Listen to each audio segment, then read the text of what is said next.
teman-teman disapa-sapa dulu di kolom chat. Di sini ada Mbak Yosepin, ada Mas Andi. Apa kabar, Mas?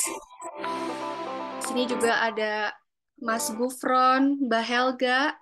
Boleh disapa-sapa dulu teman-temannya di kolom chat. Untuk ngelihat kehadiran ya, boleh disapa-sapa dulu teman-teman FRC lainnya.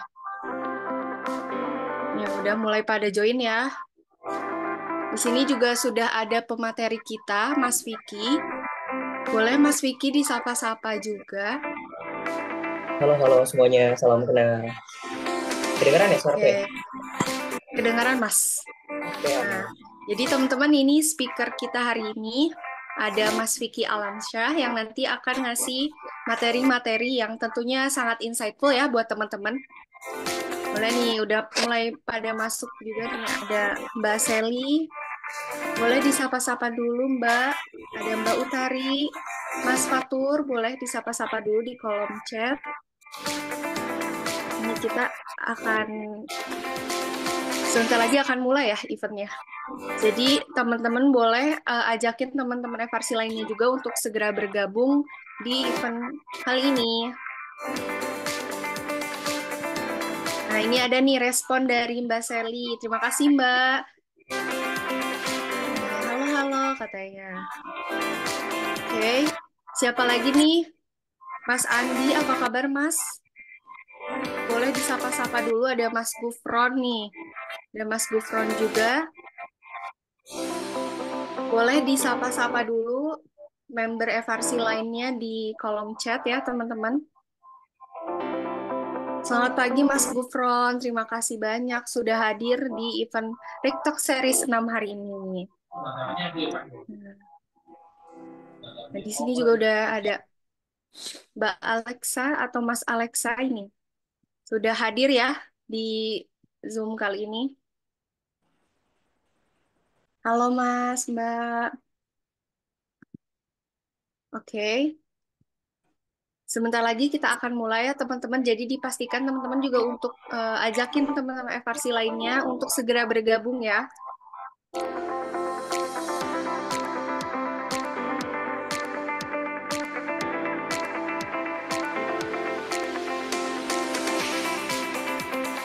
Ada Mbak Sarah nih yang baru bergabung. Mbak, boleh disapa-sapa dulu teman-teman FRC lainnya di kolom chat.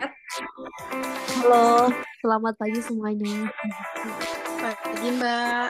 Sebenarnya ini udah semangat banget ya Mbak Sarah untuk ikut eventnya. Iya Mbak, alhamdulillah. Sebentar lagi kita akan mulai ya. Ditunggu dulu.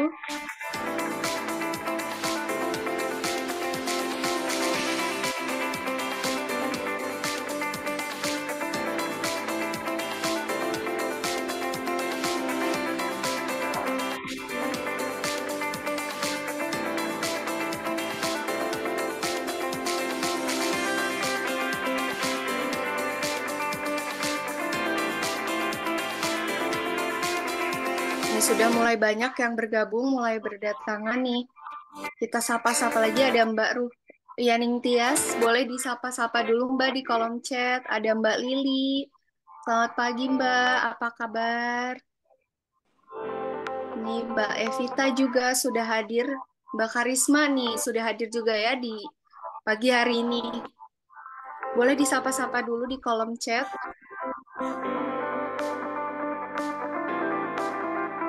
Oke Mbak Alexa. Pagi Mbak, apa kabar Mbak? Kayaknya semangat banget nih ikut event TikTok Series 6 ini.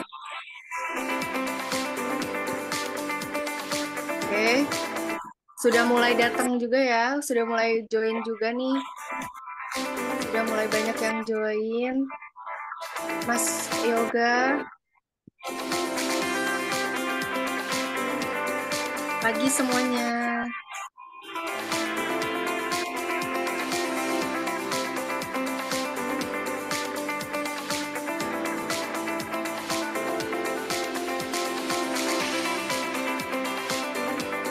Oke, ini sudah berdatangan lagi. Boleh disapa-sapa semua. Oke.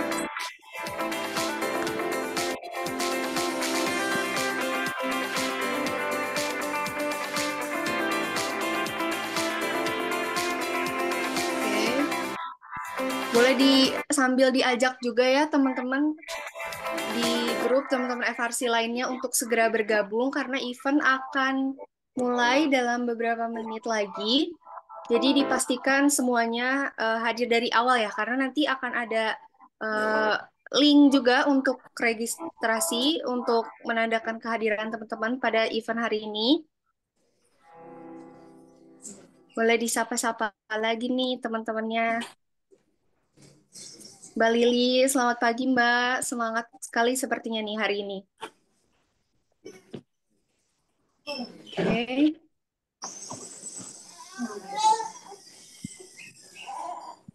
Oke, teman-teman, event hari ini akan segera dimulai dan di sini kita juga sudah kedatangan narasumber kita, Mas Vicky Alamsyah dan juga Community Management FRC Ecosystem, ada Mbak Septiasari yang akan mengisi acara hari ini. Untuk sekarang aku take over ke Mbak Septi.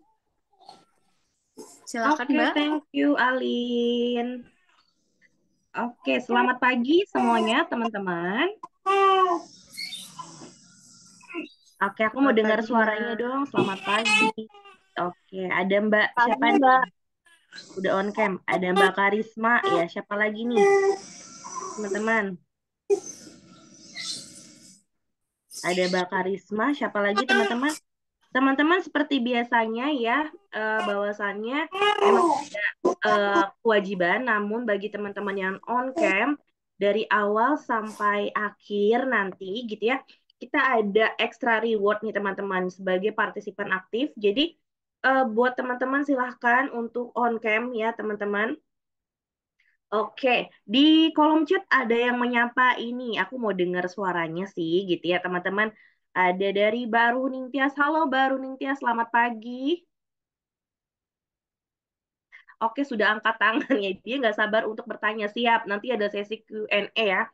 Bareng Mas Vicky. Kemudian ada Mas Yoga. Halo Mas Yoga. Oke, Mas Yoga di mana nih? Oke, tapi Mas Yoga sudah respon. Thank you ya Mas Yoga ya. Kemudian ada Mbak Evita. Aduh, udah lama nih. Halo Mbak Evita, selamat pagi. Mana nih sapa-sapa Mbak Evita, Mbak Evita Halo, selamat Syarif. pagi, Mbak. Oke, mantap. Selamat pagi Mbak Evita. Sehat selalu ya. Di sini kita Ah, ada Mbak Lili Kamalia. Boleh Mbak Lili? Yang mana nih Mbak Lilinya?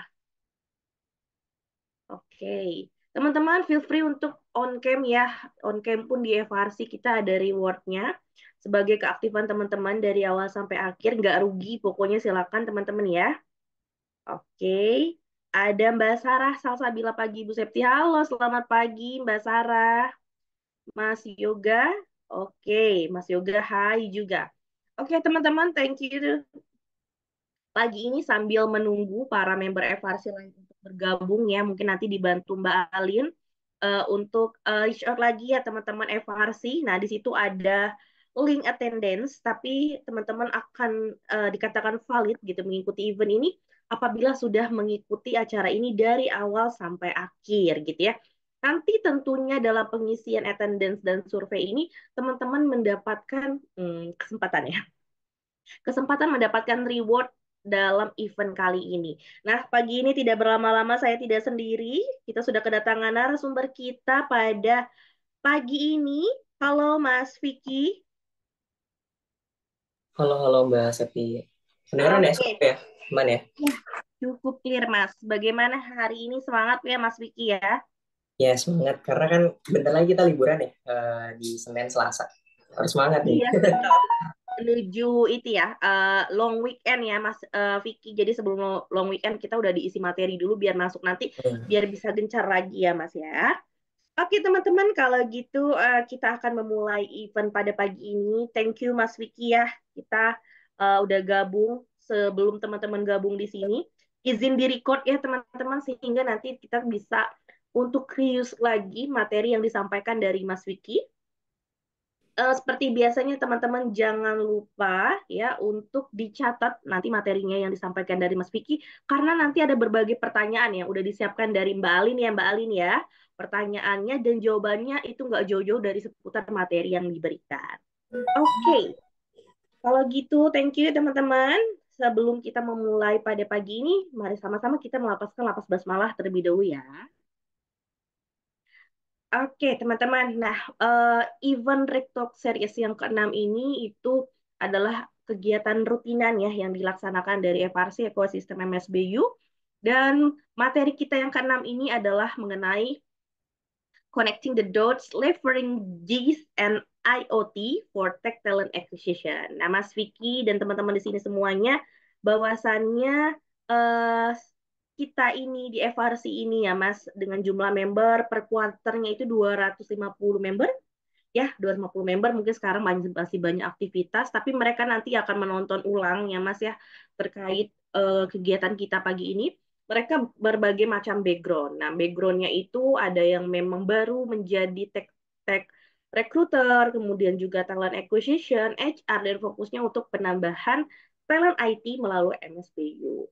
Nah, materi ini disampaikan hopefully nanti bisa menambah knowledge dan experience teman-teman ya, dan nanti bisa diaplikasikan dalam kegiatan teman-teman sehari-hari. Nah, tentunya sebagai pembuka acara pada pagi ini teman-teman mau tahu nih ya, mungkin ya Mas Vicky juga mau tahu sebenarnya MSBU itu apa sih, dan secara spill gitu ya, core-nya seperti apa dan siapa aja sih yang udah bekerja sama, dan talent-talent teman-teman yang teman-teman submit tiap hari itu ditempatkan di mana.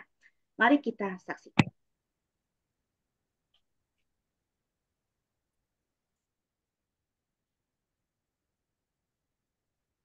Referensi yang dulu itu kan ada.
Oke, nah teman-teman, Mas Vicky sekalian ini tadi udah menyaksikan ya cuplikan core dari MSBU. Kemudian mungkin teman-teman yang baru bergabung bersama FRC bertanya-tanya, kandidat kita ditempatinnya di mana sih ya? Nah itu secara spill garis besar. Tapi udah banyak nih ya Mbak Alin ya, udah mencapai cukup ya ratusan ya sebenarnya, dari kode-kode yang Mbak Alin biasa share tuh sudah mendeskripsikan ya berapa banyak company kalian yang memang udah bekerja sama dengan MSBU.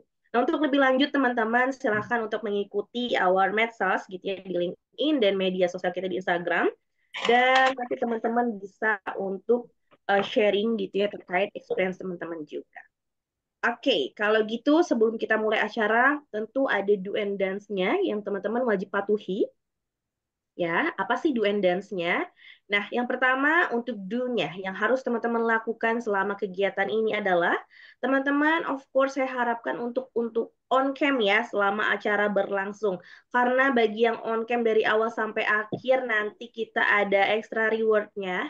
Teman-teman sebagai peserta teraktif lumayan ya teman-teman ya gitu ya. Apalagi di FRC ini kalau teman-teman ngikutin dari awal sampai akhir itu melimpah banget ya, komunitas yang sangat royal nih ke para membernya. Yang kedua, teman-teman wajib untuk mengisi daftar kehadiran. Silakan Mbak Alin dibantu mute lagi linknya, attendance-nya. Kemudian nanti teman-teman setiap bagi yang bertanya nih ya, terus teman-teman yang jawab kuis, silahkan untuk menuliskan nama asalnya dari channel mana, general or aktif, terus nomor handphonenya. gitu ya. Kemudian nanti kalau teman-teman mau bertanya, dipersilahkan untuk raise hand. Nah, pertanyaannya untuk menanya ke Mas Rifki itu kita ada limitation-nya, gitu ya. Jadi cepet-cepetan bisa di kolom chat, dan bisa juga untuk teman-teman menanyakan langsung. Dan bertanya juga biasanya dari reward-nya loh, teman-teman di sini. Oke, dan peserta wajib mengikuti rangkaian acara dari awal sampai selesai. Ini terhitung poin aktifnya ya, teman-teman.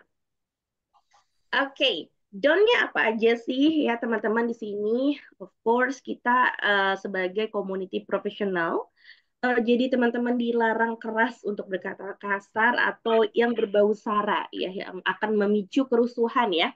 Karena kita di sini akan belajar sharing bareng bersama Mas Vicky ya Mbak Alin ya, dan teman-teman di sini bukan kita lagi demo ya teman-teman. Jadi teman-teman bisa untuk screening itu. Kemudian tidak diperkenankan untuk keluar acara, tapi kalau nggak sengaja silahkan bergabung dengan link yang sama. Kemudian dilarang menyalakan mic, silahkan di-unmute terlebih dahulu di luar sesi tanya jawab. Ya, dan dilarang juga menyela gitu ya, menyalakan mic ketika mungkin teman-teman yang lain atau pemateri sedang menyampaikan materi. Oke, itu do and done-nya dalam acara kita. Oke. Nah, sekarang udah bergabung Mas Vicky. Saya ingin kenal lebih jauh nih dengan Mas Vicky selaku narasumber kita. Halo Mas Vicky. Halo, halo Mbak Sevi. Oke, Mas Vicky. Jadi sebentar lagi nih setelah ini kita akan peralihan ke materi yang akan Mas Vicky sampaikan. Nah, Mas Vicky ini sekarang project koordinator di IT Group Indonesia and Building Netfund Group ya, dan juga tergabung di Google. Oke. Nah, tanpa berlama-lama, silakan Mas Vicky. Ya, waktu dan tempat teman-teman udah nggak sabar, saya persilahkan. Oke, halo semuanya, salam kenal. Nah, pada kesempatan kali ini kita bakalan ngebahas nih salah satu materi yang mungkin bisa dibilang jarang orang bahas, yaitu terkait GIS dan juga IoT. Nah, harapannya nanti teman-teman di sini bisa dapat gambaran terkait insight mengenai GIS itu sendiri dan IoT. Bagaimana sih penerapannya dan apa sih sebagai kita tech recruiter, apa sih yang bisa kita ambil dari dua teknologi dan kita implementasi di dalam pekerjaan kita sebagai tech recruiter. Oke, next. Nah, boleh dilanjut slide-nya. Oke, sebelum itu kenalan dulu yuk. Kenalin, nama aku Vicky Alamsyah. Nah, jadi di sini aku bagi menjadi beberapa segmen ya, terkait community journey, education journey, dan juga professional journey. Kebetulan aku sendiri bisa dibilang seorang general person. Aku ikut banyak bootcamp terkait technical dan juga terkait yang sifatnya produk ataupun bisnis.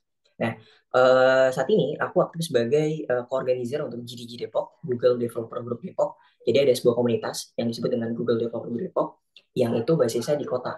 Nah, jadi setiap kota tuh biasanya ada tuh. Tapi nggak semua kota ada ya, tapi di Depok ini aku kebetulan jadi co-organizernya.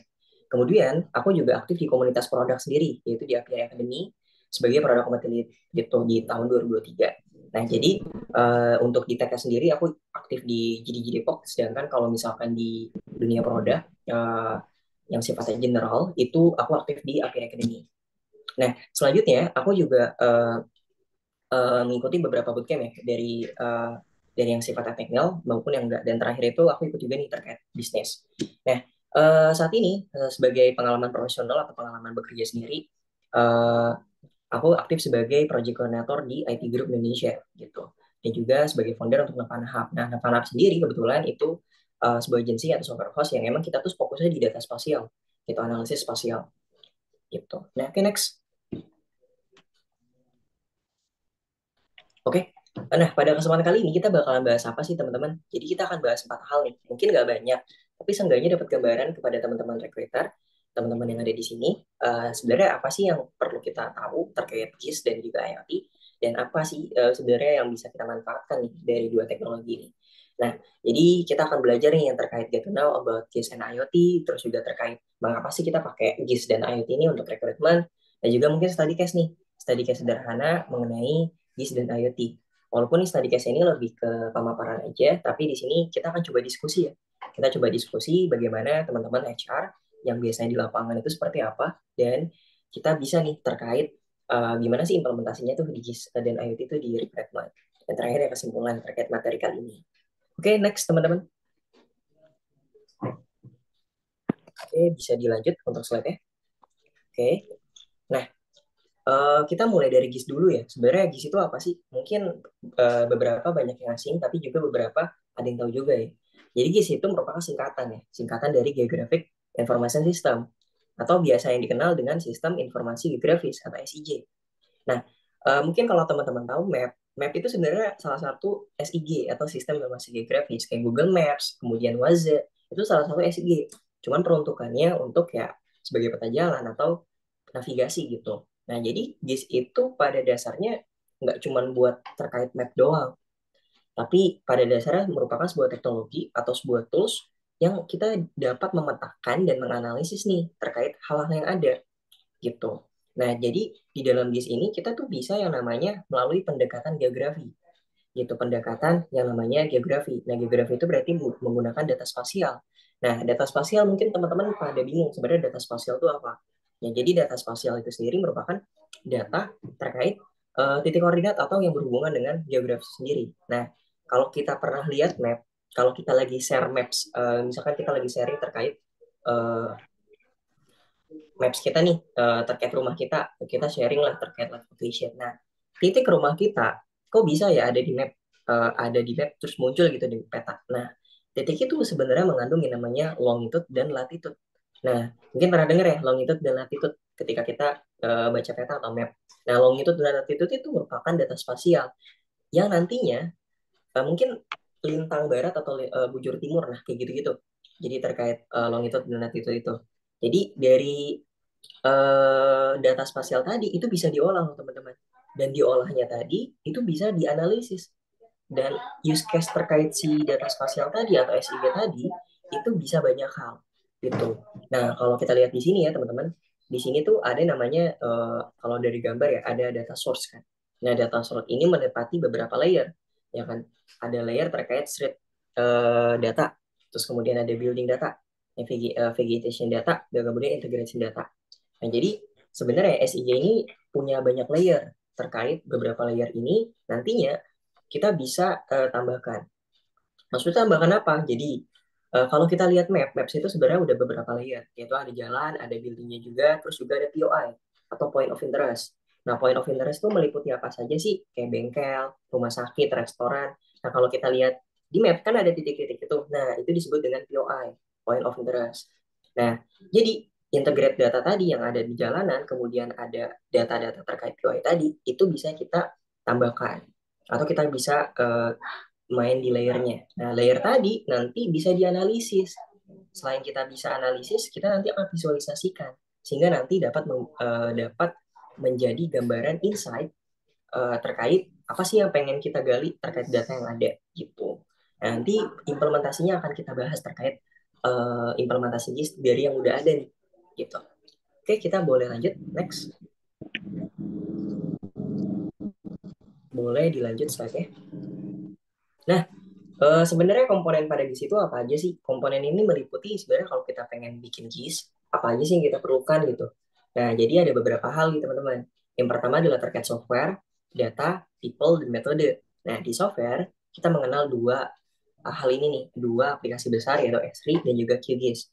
Nah, kalau Esri ini aplikasi enterprise yang bisa dibilang saat ini dipakai oleh beberapa company atau beberapa perusahaan yang memang mereka tuh lagi pendekatannya pakai GIS ya.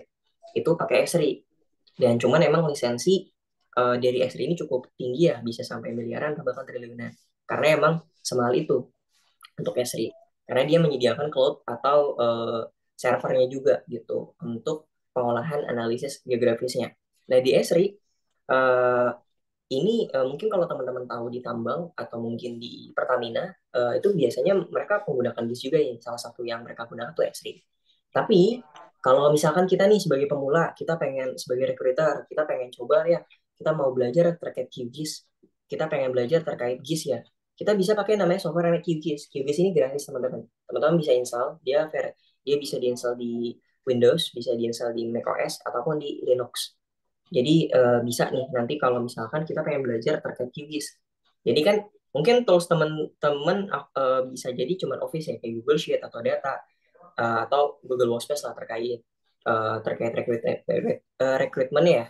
Nah, bisa aja teman-teman menggunakan QGIS terkait analisis nanti dari analisis tadi bisa nih dijadikan keputusan bisnisnya.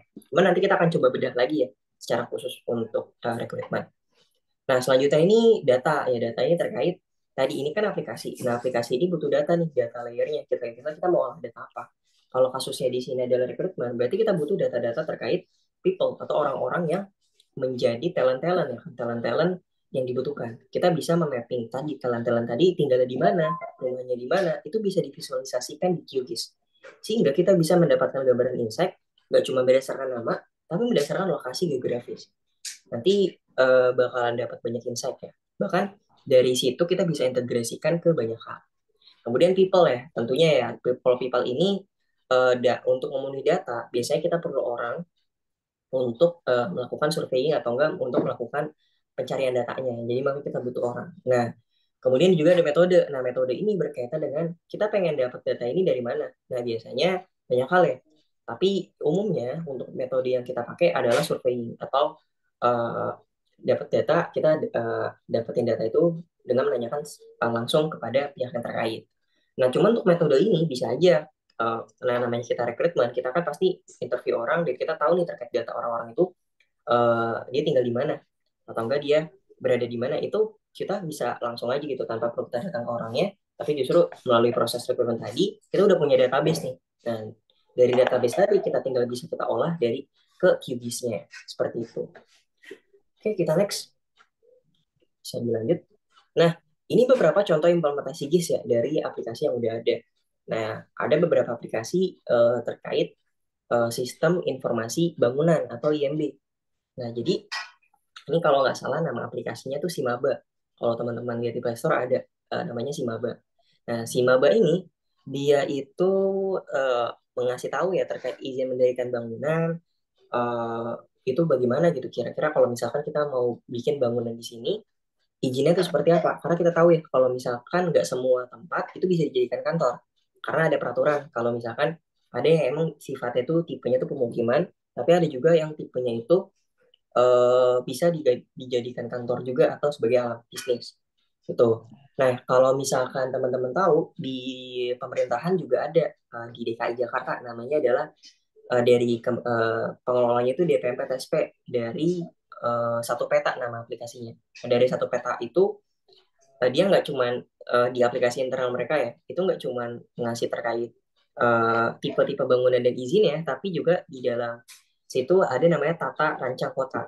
Jadi 10 tahun ke depan bangunan di tempat itu jadi apa, itu bisa ketahuan. Nah, itu powerful-nya dari si GIS tapi yang udah diimplementasi dengan deep learning atau machine learning. Seperti itu. Nah, ada juga nih terkait sistem informasi drainase. Kita tahu ya, drainase itu bisa loh kita petakan bagaimana drainase dari suatu daerah itu sudah baik atau belum. Sehingga langkah apa, apakah perlu diberesin terkait drainasenya, apakah perlu dilakukan program baru terkait drainasenya, itu bisa kita petakan, kemudian kita bisa lanjutkan dengan program ataupun perbaikan. Seperti itu. Nah, jadi nanti teman-teman, si GIS ini use case-nya banyak. Tadi ada IMB, kemudian ada drainase. Jadi sebenarnya use case GIS itu banyak banget. Nah, mungkin aku bakal kasih perspektif yang aku tahu aja. Nanti kita akan coba diskusi di pertanyaan bagaimana teman-teman rekrutmen itu punya masalah di dalam rekrutmen. Kita coba diskusi ya. Kira-kira apa sih yang kita bisa dapetin dari GIS ini, pemanfaatan GIS ini, dan juga IoT ya nantinya. Nah, kalau dari si GIS sendiri, bayangan dari aku sendiri itu teman-teman bisa manfaatin dengan apa? Contoh, teman-teman bisa yang namanya melakukan rekrutmen.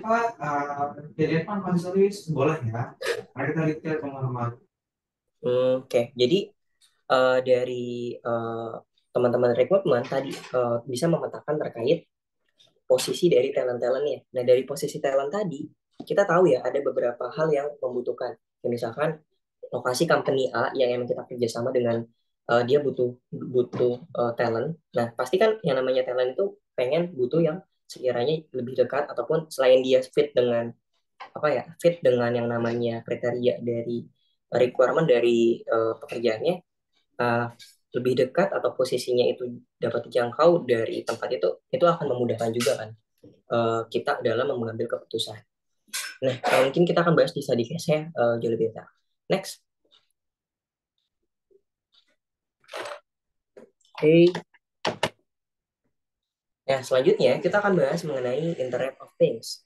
Ya, sebenarnya apa itu Internet of Things? Kita tahunya IoT, IoT, ya kan? Sebenarnya itu singkatan juga tuh. GIS tadi singkatan. Nah, IoT sebenarnya juga singkatan. Singkatan dari apa sih? Yaitu singkatan dari Internet of Things. Nah, kalau dari penjelasan ini, dia agak panjang ya, kayak sebuah konsep di mana suatu benda atau objek ditanamkan teknologi-teknologi seperti sensor dan software dengan tujuan untuk berkomunikasi, mengendalikan, menghubungkan, dan bertukar data melalui perangkat lain selama masih terhubung ke internet. Oke, kita simper atau kita sederhanakan terkait penjelasan ini. Simpelnya, IoT ini dia itu adalah sebuah hardware. Nah, hardware ini terhubung dengan internet, terhubung dengan aplikasi. Nah, si hardware ini pasti punya yang namanya data. Dia berhubungan dengan sensor. Tadi kan dijelasin dengan sensor. Nah, mungkin kalau salah satu implementasi dari IoT yang udah jelas kita pernah tahu adalah absen dengan sidik jari. Nah, aplikasi absen dengan sidik jari sebenarnya itu merupakan IoT, ya kan? Nah, dari sidik jari tadi itu ada sensor terkait pengenalan sidik jari tadi. Nah, sidik jari tadi, aplikasi apa hardware tadi itu terhubung dengan internet. Nah, internet tadi akan menghubungkan dengan apa? Ke aplikasi atau ke dashboard aplikasi. Nah, biasanya kan si hardware ini cuma collect data ya, collect data. Tadi kan case-nya adalah absensi. Jadi cuma collect absensi nih dari sidik jari yang sudah tertanam. Nah, kemudian siapa aja yang absen itu ditampilkan biasanya di visualisasi dashboard atau ada dashboard ya, siapa yang absen, siapa yang telat, segala macam itu sebenarnya ada tampil. Jadi si IoT ini cuma collecting data aja nih, karena dia terhubung dengan beberapa sensor gitu. Nah, sensor-sensor tadi itu nantinya eh, akan berkirim data melalui internet, dari internet tadi terhubung ke software sebagai visualisasi. Nah, mungkin di sini kita belum dapat gambaran jelasnya, maka kita akan coba bedah komponen apa saja yang ada pada Internet of Things atau IoT ini. Oke, bisa next. Nah, di sini kita ada beberapa komponen ya, ada beberapa komponen pada IoT. Tentunya komponen ini meliputi pertama adalah device. Nah, kalau kita lihat di sini, mungkin beberapa teman-teman ada yang pernah lihat ya device ini ya, modelnya kayak motherboard, motherboard yang biasa di dalam spare part barang-barang elektronik ya. Karena pada dasarnya si device ini emang ya ada kaitannya dengan barang-barang elektronik. Bedanya dia bisa dipasangkan beberapa sensor. Nah, device ini yang paling terkenal itu ada namanya Arduino. Ya, Arduino. Nah, Arduino itu tipenya banyak banget. Tipenya banyak banget dan tiap tipe motherboard itu biasanya punya eh, apa ya? Punya yang namanya spesifikasi. Ya, jadi hardware ini tuh akan sangat berkutat dengan spesifikasi sensor apa yang bisa dia pakai gitu. Jadi nanti dari device ini kita bisa pasangkan beberapa sensor. Nah, kalau teman-teman lihat di sini kan ada kayak bolong-bolong ini ya. Nah, ini bolong-bolong ini biasanya kabel-kabel untuk kita masukkan sensor gitu. Atau bisa disebut fleksibel ya. Kalau misalkan di barang-barang elektronik ini fleksibel ya. Nah, mungkin kalau simpel ya, si device ini sebutnya sebagai motherboard, nah, kepala utama. Kalau di PC kan kita tahu ya, komputer itu ada motherboard. Nah, motherboard itu kan terhubung dengan CPU, RAM, dan segala macam. Jadi, bisa dibilang ini sebagai motherboardnya. Nah, si tadi kan aku bilang ada Arduino. Nah, ada juga yang sebenarnya nggak cuma dari Arduino. Misalkan kita pakai Raspberry Pi. Nah, itu juga ada. Nah, biasanya kalau Raspberry Pi, dia itu udah bisa diinstal beberapa OS ya, atau operating system di dalamnya. Kalau Arduino itu biasanya udah dia lebih ke website atau aplikasinya itu lebih ke hitam putih yang di iOS kayak gitu. Cuman kalau misalkan yang Raspberry Pi itu kita bisa install si operating system yang ada graphical user interface atau GUI-nya gitu. Biasanya diinstalnya Linux sih kalau misalkan si Raspberry Pi. Nah, selanjutnya kita ada UI. Tentunya device ini sebagai hardware, sebagai barang atau sebagai alat untuk collect data, ya kan? Nanti kita pasang sensor sesuai dengan kebutuhan. Dan dari pasang sensor sesuai kebutuhan tadi, kita bisa yang namanya visualisasikan ke dalam UI. Nah, jadi kita butuh yang namanya user interface, aplikasi yang namanya eh, melihatkan ya terkait apa sih yang terjadi, data apa yang udah di-collect sama si barang ini, si device ini, yang bisa divisualisasikan di user interface-nya. Nah, contoh di sini kan ada UI ya terkait terkait sebuah ruangan nih. Nah, biasanya sebuah ruangan ini ada sensor terkait pendeteksi ya suhu ruangan. Nah, si aplikasi ini nanti akan mengirimkan info terkait suhu ruangan tadi ke dalam eh, aplikasi baik itu mobile ataupun website ya nanti. Nah, kalau di sini kan contohnya di mobile ya. Nah, suhunya misalkan 18 derajat. Nah, 18 derajat ini dari mana? Sebenarnya 18 derajat ini info yang didapat database dari si device yang telah dikirimkan. Gitu. Kemudian, yang gak kalah penting adalah cloud. Ya kan? Cloud ini adalah eh, sebenarnya kita bisa ganti dengan VPS ya. Tapi yang namanya cloud ini kita tahu lah ada AWS, ada GCP, kalau dari Google, kalau dari Alibaba, ada juga karena ada Alibaba juga. Gitu. Jadi ayo, si cloud ini sebagai server. Si device ini akan kirimkan data. Nah, data ini sebenarnya masuk ke cloud dulu. Nah, sebelum masuk ke cloud sebenarnya masuk ke gateway. Nanti kita akan belajar cara kerja dari si IoT tadi. Nah, jadi dari si device tadi, eh, dari device tadi itu butuh yang namanya cloud atau penyimpanan si aplikasinya. Selain aplikasi pada umumnya, dia butuh cloud atau butuh server. Nah, UI tadi ini juga sama. UI tadi itu akan di-deploy atau di-deploy ini kan singkatannya itu akan ditaruh ya di-install. Ya kan? Di-install di mana? Di cloud. Jadi si eh, cloud tadi itu sebagai kontainer atau sebagai keranjang si aplikasi device atau UI gitu. Tapi cloud ini bisa diganti, bisa pakai VPS, misalkan Niaga Hoster, ID Cloud Host, itu bisa kita kita ganti. Cuman biasanya kalau teman-teman pakai cloud, teman-teman pakai AWS, pakai GCP atau kenapa, biasanya ada beberapa tools tambahan atau beberapa fitur tambahan yang jauh lebih komprehensif ketimbang VPS. Nah, terakhir adalah analitik. Tadi ya teman-teman, device tadi kan untuk nge-collect data. Kita tahu di dalamnya ada sensor.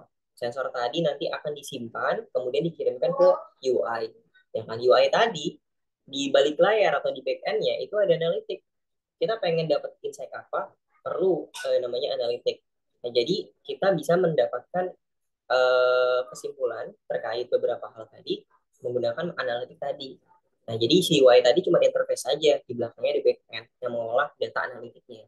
Sehingga kita nih nantinya bisa mendapatkan beberapa insight dari beberapa dari data ini gitu. Oke, next. Nah, nah, ini aku mau jelasin terkait cara kerja dari IoT sendiri ya. Tadi aku jelasin kan bahwa ada sensor ya. Sensor tuh ada banyak, ada sensor gerak, ada sensor suhu, temperatur, ada lux juga nih terkait gelap terang atau pressure, tekanan. Nah, sensor tadi sebenarnya ada di alat IoT. Nah, kita tahu lah ada beberapa smart home. Smart home itu sebenarnya bisa dibilang IoT juga. Karena contoh ya, kalau pernah dengar BART, lampu yang BART itu, yang bisa kita setting terkait warna dan segala macamnya, bahkan dia bisa aja misalkan menyesuaikan ya kondisi ruangannya apa, dia akan menyesuaikan. Nah, itu sebenarnya termasuk dari IoT sendiri, itu smartphone tadi. Jadi, dia memiliki sensor yang dapat kita kendalikan melalui aplikasi. Makanya kalau dilihat dari sini, sensor tadi akan melalui gateway. Gateway ini bisa disebut jaringan ya. Jadi nggak ujuk-ujuk atau nggak tiba-tiba si sensor ini langsung ke aplikasi, tapi melalui gateway dulu atau bisa disebut jalur. Nah, jalurnya itu protokol jaringan. Nah, jadi akan dikirim melalui jaringan, melalui gateway tadi, baru masuk ke cloud ke servernya, dan dari server tadi akan dikendalikan nih atau divisualisasikan di mobile app. Jadi cara kerja IoT itu seperti ini. Dan ini sebaliknya ya, ada beberapa IoT yang sifatnya satu arah. Satu arah tuh gimana? Jadi dari IoT ini cuma bisa ngirimin data aja ke mobile app. Tapi kita nggak bisa ngendalin IoT-nya. Banyak yang kayak gitu. Tapi ada juga yang sifatnya dua arah. Jadi kita bisa ngendalikan IoT-nya. Kayak contoh yang bar tadi. Kita bisa ngendaliin si bar tadi, lampunya warna apa, segala macam. Itu menggunakan si IoT. Gitu. Oke, mungkin kita bisa next.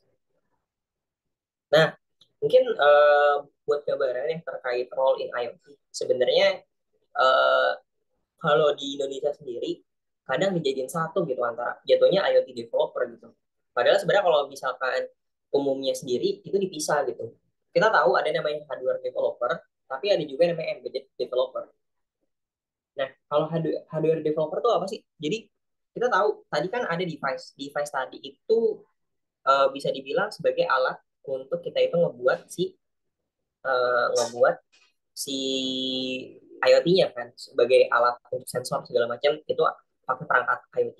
Nah, hardware developer ini akan berkutat. Jadi dia akan ngebuat si Arduino-nya. Dia akan ngebuat terkait microcontroller, sensor-sensornya terkait urusan masalah elektronik dan sensor-sensor yang ada di dalamnya.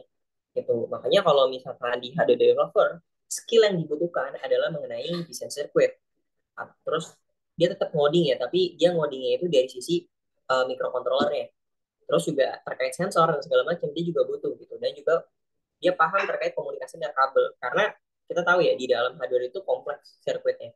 Sehingga kita butuh juga tuh terkait skill-skill untuk mengetahui komunikasi antara kabel yang ada di dalamnya. Nah, dari sini kita bisa tahu ya bahwa ada beberapa perangkat ya kalau misalkan dari hardware developer apa sih yang nanti dihasilkan yaitu adalah sebuah Arduino, Raspberry Pi dan juga modul ESP266. Nah, jadi dari hardware developer itu menghasilkan hardware ya. Hardware bisa berupa Arduino, Raspberry Pi ataupun modul ESP yang 8266. Walaupun misal masih banyak lagi ya terkait beberapa perangkat. Tapi intinya si hardware ini akan yang namanya nge-produce si perangkat yang nantinya akan digunakan si embedded developer yang kita di samping ini di sebelah kanan, yang mereka yang nanti yang ngoding nih. Nah, perangkatnya udah ada. Terus siapa yang ngeprogram perangkatnya? Nanti sensornya ketika nanti uh, si perangkat ini seperti apa, harus melakukan seperti apa, itu siapa yang develop. Nah, itu adalah embedded developer. Nah, embedded developer ini biasanya menggunakan bahasa C atau C++ atau bahasa yang lebih dekat dengan mesin. Gitu. Biasanya pakai assembly juga. Ada beberapa IoT yang emang pakai assembly, tapi umumnya cukup menggunakan C atau C++ sebagai bahasa pemrograman itu cukup. Walaupun nanti secara kita breakdown terkait pemahaman embedded developer atau sebagai embedded developer itu lebih banyak lagi ya secara skill atau tech stack-nya. Nah, tapi kalau misalkan kita lihat, yang paling utama dia emang perlu yang namanya bahasa C sama C atau C++. Kenapa dia butuh C++? Karena tadi dia akan berkaitan dengan hardware-nya. Jadi dia ngoding langsung di hardware. Nah, bahasa yang bisa ngoding untuk kebutuhan hardware adalah C++. Walaupun sekarang ada beberapa bahasa yang kita bisa pakai, ya, misalkan Python. Python itu bisa menggunakan kita bisa menggunakan Python untuk microcontroller. Ada juga kita bisa menggunakan Go. Nah, ada Go tapi untuk microcontrollernya itu bisa juga.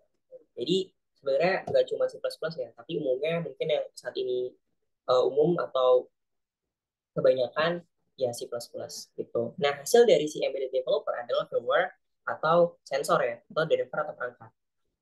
Mungkin driver ya, nggak asing ya teman-teman kalau lagi install laptop atau lagi pakai Windows, itu driver laptopnya driver mouse-nya ya, mouse-nya coba diinstal dulu, makanya mouse-nya mungkin nggak jalan, atau driver wifi-nya itu mungkin nggak jalan.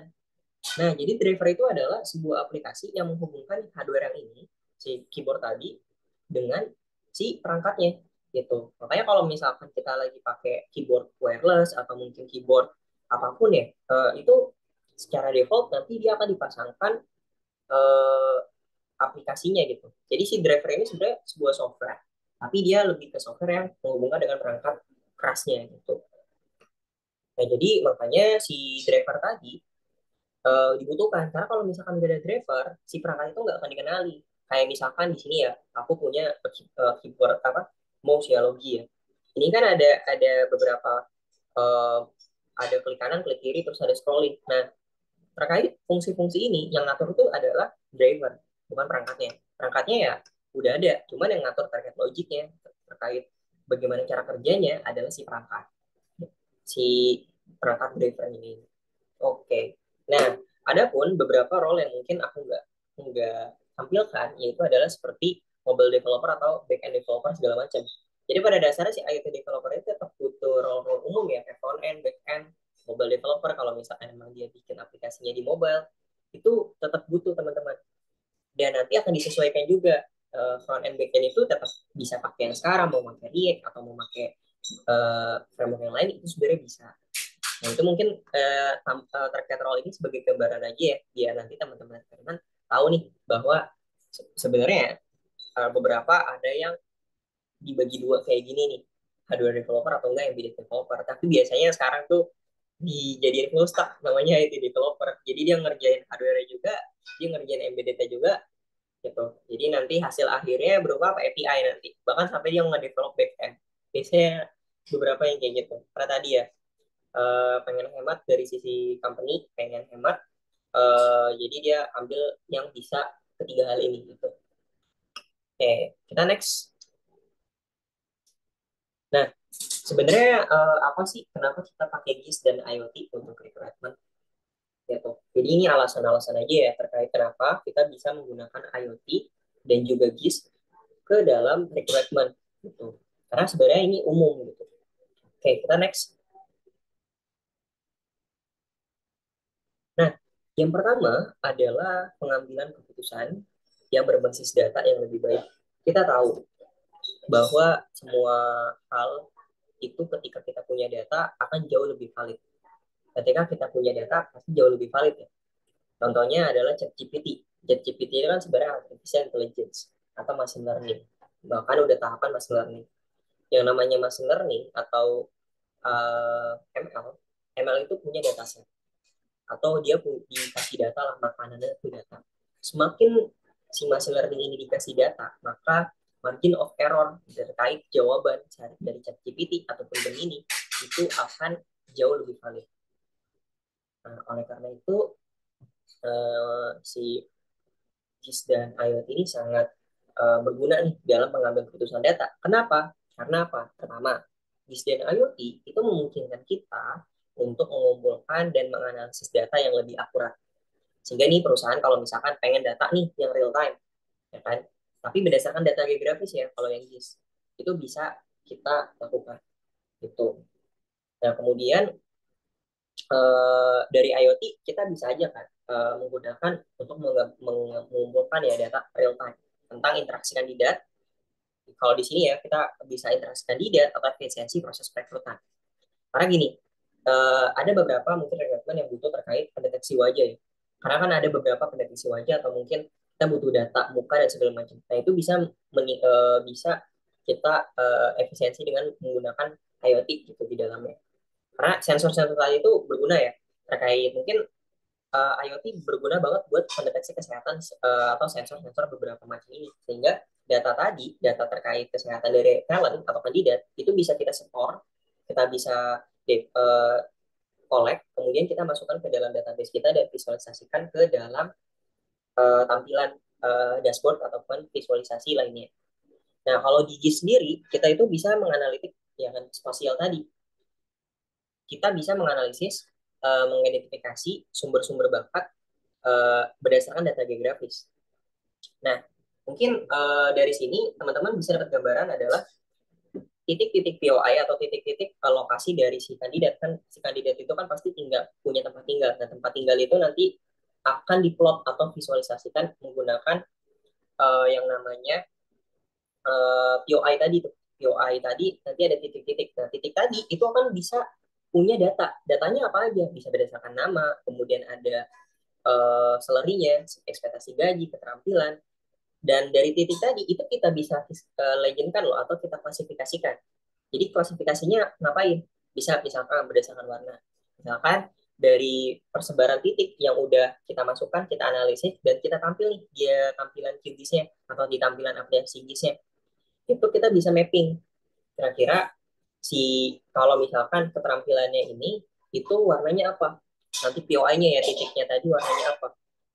Nah, dari hal tadi itu akan membantu kita dalam menganalitik kira-kira kita pengen tahu nih tren dari regional atau daerah tertentu. Misalkan di Jakarta butuhnya perusahaan itu butuh apa aja sih kandidatnya itu bisa kita trace, bisa kita analisis. Kemudian dari data analisis tadi kita juga bisa integrasikan dengan yang namanya AI atau machine learning. Sehingga nanti hasil akhirnya adalah berupa insight seperti itu. Okay, next. Nah, sekarang di GIS juga kita bisa namanya meningkatkan pengalaman kandidat, ya kan? Teknologi ini tuh sebenarnya pada dasarnya bisa memungkinkan banyak hal ya. Kayak misalkan di situ bisa, kalau misalkan pasti kan kita akan publishing ya di sosial media dan segala macam. Nah, jadi si GIS ini memungkinkan kita nih untuk pembuatan konten dan juga acara berbasis lokasi. Kan ada ya beberapa acara seminar terkait rekrutmen atau mungkin open recruitment. Nah, itu kita bisa tahu nih dari data kita kan. Kita udah punya data terkait persebaran talent. Ya kan? Dari persebaran talent itu sebenarnya eh, ada di mana aja. Nah, dari persebaran talent tadi yang ada di mana aja titik-titiknya, kita bisa tahu nih kira-kira kita mau bikin event di mana, ya kan? Agar si talent-talent tadi yang berdekatan yang kita udah punya datanya, itu bisa kita uh, apa? Mereka bisa datang ke tempat tersebut dan kita bisa menawarkan opportunity yang selaras dengan skill mereka dan juga alokasi mereka. Seperti itu. Kemudian juga dari IoT juga kita bisa meningkatkan proses perekrutan dengan komunikasi personal nih, dengan pembaruan tepat waktu. Jadi sebenarnya kalau dari IoT sendiri bisa dibilang use case-nya emang nggak terlalu banyak ya, karena biasanya si IoT ini pakainya untuk smart home atau terkait efisiensi atau kalau misalkan kita pengen yang udah lebih advance lah ya, makanya si IoT ini kalau untuk rekrutmen uh, butuh biaya, terus juga use case-nya itu nggak banyak. Tapi kita bisa lah meningkatkan si proses rekrutmen tadi dengan si IoT tadi. Itu dengan berbagai macam sensor yang nanti kita bisa pakai. Jadi balik lagi ya ke use case-nya, kita mau dapetin apa sih dari talent, atau enggak kita pengen nge-breakdown apa sih yang kita pengen persingkat dari proses rekrutmennya. Oke, next. Nah, ini yang aku bilang tadi ya, analitik prediktif dan perekrutan. Kalau misalkan kita udah punya data, kita udah punya tahu ketersediaan talenta, persebarannya di mana, di daerah mana, kemudian eh, dari persebarannya POI tadi tuh talent-talentnya ada di mana. Itu kita bisa olah loh. Jadi data spasial, kalau misalkan diintegrasikan ke machine learning, itu bisa mendapatkan insight. Insight-nya apa? Jadi situ kita bisa tahu kira-kira kita harus eh, kalau tadi kan kita bisa tahu bikin acara event yang ada di mana. Karena analitik tadi tren teknologinya apa itu bisa di track gitu. Kira-kira kandidat persebaran yang ada di daerah ini itu punyanya tag-tagnya apa aja itu bisa di track gitu. Nah, jadi si GIS tadi ini kita bisa apa ya? Bisa menyediakan data geografisnya ya. Nah, contoh nih aku punya use case tapi mungkin bukan rekrutmen. Jadi dulu pernah buat produk juga, project di mana aku punya data spasial terkait properti rumah. Nah, properti rumah tadi kan dia posisinya ada menggunakan polygon ya. Jadi si aplikasi jual beli rumah ini dia nggak pakai POI, nggak cuma pakai titik, tapi dia bisa menggunakan polygon. Polygon itu apa? Polygon itu dia adalah sebenarnya titik-titik yang dihubungkan itu bisa jadi polygon. Kayak misalkan kotak-kotak nih, aku bisa ngegambar lokasi luas rumahnya itu di map. Nah, gara-gara aku bisa buat itu, si aplikasi tadi itu bisa tahu terkait rumah tadi menghadap mana. Gitu. Rumah tadi itu menghadap mana karena si polygon tadi dia itu kan menggambarnya di map gitu. Nah, gara-gara tadi dia rumahnya bisa menghadap mana, kita bisa integrasikan dengan Gemini. Kebetulan juga waktu itu diintegrasikan dengan Gemini. Nah, pas diintegrasikan, aku bisa ngasih fitur yang namanya pencarian dengan Gemini, pencarian dengan command. Jadi bisa kayak gini, carikan saya rumah, ya kan? Carikan saya rumah yang menghadap utara, ya kan? Menghadap utara, menghadap utara dengan kamar tidur 2 dengan range harga sekian. Nah, gara-gara si GIS tadi, kita jadi bisa tahu nih eh, rumah-rumah apa saja yang nantinya menghadap utara dengan spesifikasi tadi yang udah disebutkan. Nah, kalau kita udah punya data terkait geografi segala macam, kita bisa loh, misalkan integrasi dengan Gemini. Contohnya, carikan saya kandidat dengan tag bisa bahasa ini, C++, segala macam, terus dengan keterampilan dan pengalaman lebih dari 2 tahun. Nah, kita punya database dan berlokasi nih, aku tambahin lagi, berlokasi di sekitaran Jakarta. Nah, gara-gara GIS tadi, kita bisa integrasikan si Gemini tadi dengan data tadi. Nah, hasilnya apa? Si aplikasi akan menampilkan atau GIS tadi akan menampilkan data-data talent atau data-data kandidat yang sesuai dengan komen tadi. Gitu. Jadi kita udah punya database internalnya, kita sudah punya GIS, sehingga kita tahu persebaran data kandidat ada di mana, dan kita integrasikan dengan Gemini untuk mempercepat proses uh, screeningnya. Gitu. Nah, kemudian kalau dari sisi IoT, tadi ya, kalau ini mengumpulkan data dapat analisis untuk meramalkan kebutuhan perekrutan berdasarkan faktor-faktor seperti permintaan pasar, pertumbuhan. Jadi kalau kalau yang IoT ini sebenarnya tadi ya use case-nya emang nggak banyak, tapi kita bisa persingkat proses rekrutmen dengan sensor-sensor yang ada. Oke, mungkin next. Boleh di next lagi. Kita masuk ke study case atau GIS dan IoT in recruitment. Jadi ini study case ini lebih ke pemaparan aja. Karena tadi ya, GIS ini use case-nya banyak. Dan kalau misalkan dibikin, aku bikin aplikasinya atau bikin kayak analitiknya, itu bakalan jadi satu workshop tersendiri atau bahkan jadi series workshop. Nah, di sini aku cuman pengen dapat ngasih ke teman-teman atau menjadi gambaran ke teman-teman bagaimana GIS dan IoT itu bisa kita implementasi. Next. Oke, misalkan ya ada study case. Misalkan ada sebuah startup nih, punya teknologi yang berbasis Indonesia yang mengalami kesulitan dalam mengelola proses perekrutan karena tingginya jumlah pelamar dan kebutuhan untuk beradaptasi dengan tentunya pasar berubah dengan cepat. Nah, kita pendekatannya itu bisa integrasikan dengan sistem IoT. Kemudian tadi dengan beberapa sensor. Kira-kira pengen data apa aja sih yang kita pengen collect dari IoT tadi? Nanti akan berhubungan dengan sensornya. Kemudian data tadi akan dikumpulkan dan dianalisis data secara real time. Real time itu karena kita dapat langsung ya. Kemudian dari situ kita bisa optimalisasi proses perekrutannya. Nah, mungkin ini secara general emang nggak dapat gambaran, karena tadi IoT itu balik lagi kita mau proses apa yang kita pengen breakdown. Kemudian dari proses apa yang kita pengen breakdown, baru kita tentuin hardware apa aja yang perlu kita pengen buat. Next. Kemudian nih yang sedikit kedua sih, yang ini mungkin bakalan kita bakalan jauh lebih make sense untuk diimplementasi gitu. Pertama adalah sebuah perusahaan nih teknologi besar untuk meningkatkan diversitas tenaga kerjanya dengan menargetkan wilayah-wilayah yang memiliki populasi beragam dan underrepresented talent. Nah, tadi kan bisa aja kita dengan menggunakan pendekatan GIS dan IoT tadi, pemanfaatan GIS ini untuk analisis demografisnya. Kita bisa tahu terkait persebaran talent-talent kita, talent-talent yang nanti ada. Aku yakin dari teman-teman rekrutmen pasti punya database terkait lokasi talentnya ada di mana, itu bisa di mapping loh. Dan itu bisa diolah menjadi analisis demografis. Sehingga ke depannya ketika punya database set yang banyak, akan memudahkan kita bisa tahu tren teknologinya apa, kira-kira tren pasar seperti apa, dan juga kira-kira persebaran talentnya di mana aja. Itu bisa kita manfaatin. Nah, kalau misalkan terkait penggunaan AI itu untuk keterlibatan kandidatnya, kayak tadi dengan sensor atau mungkin pendeteksi wajah segala macam, itu bisa kita libatkan. Dan selanjutnya adalah strategi pemasaran dan perekrutan antara gara-gara tadi kita menggunakan GIS dan juga IoT, terutama di GIS-nya, kita akan menjadi tahu terkait strategi pemasaran kita. Kita pengen nyebar hal itu gimana. Bahkan sebelum kita melakukan yang namanya rekrutmen, itu pasti kan ada yang namanya strategi. Kan? Strategi itu kita pengen mapping di mana dan segala macam, itu kita bisa lakukan dengan menggunakan GIS dan juga analisis demografis. Dari sini kita bisa tahu bahwa si GIS dan IoT ini sangat memudahkan kita untuk melakukan proses perekrutan.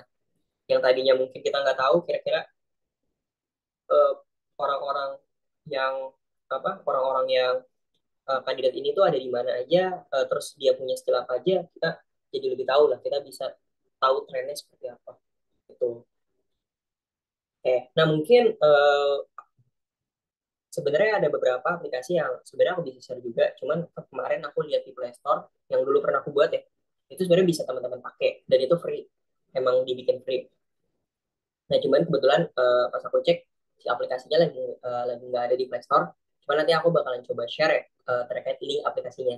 Jadi aplikasi yang pernah aku buat itu adalah aplikasi di mana teman-teman, misalkan teman-teman udah datang ke sebuah tempat, kemudian teman-teman foto. Nah, dari aplikasi itu ketika difoto, teman-teman bisa isi form.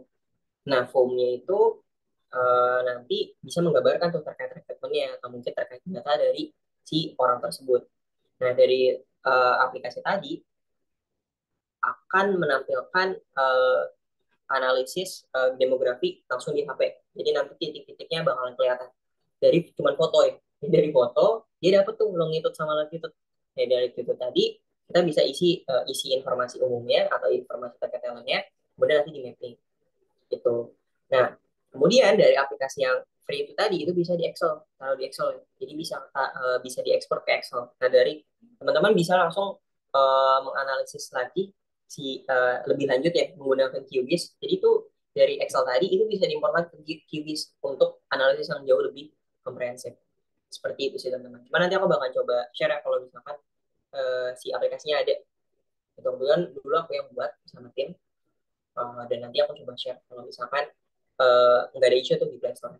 Soalnya saat ini di Play Store tuh lagi ada isu ya, lumayan ketat gitu. Kalau kita deploy aplikasi di Play Store tuh udah makin cukup susah gitu.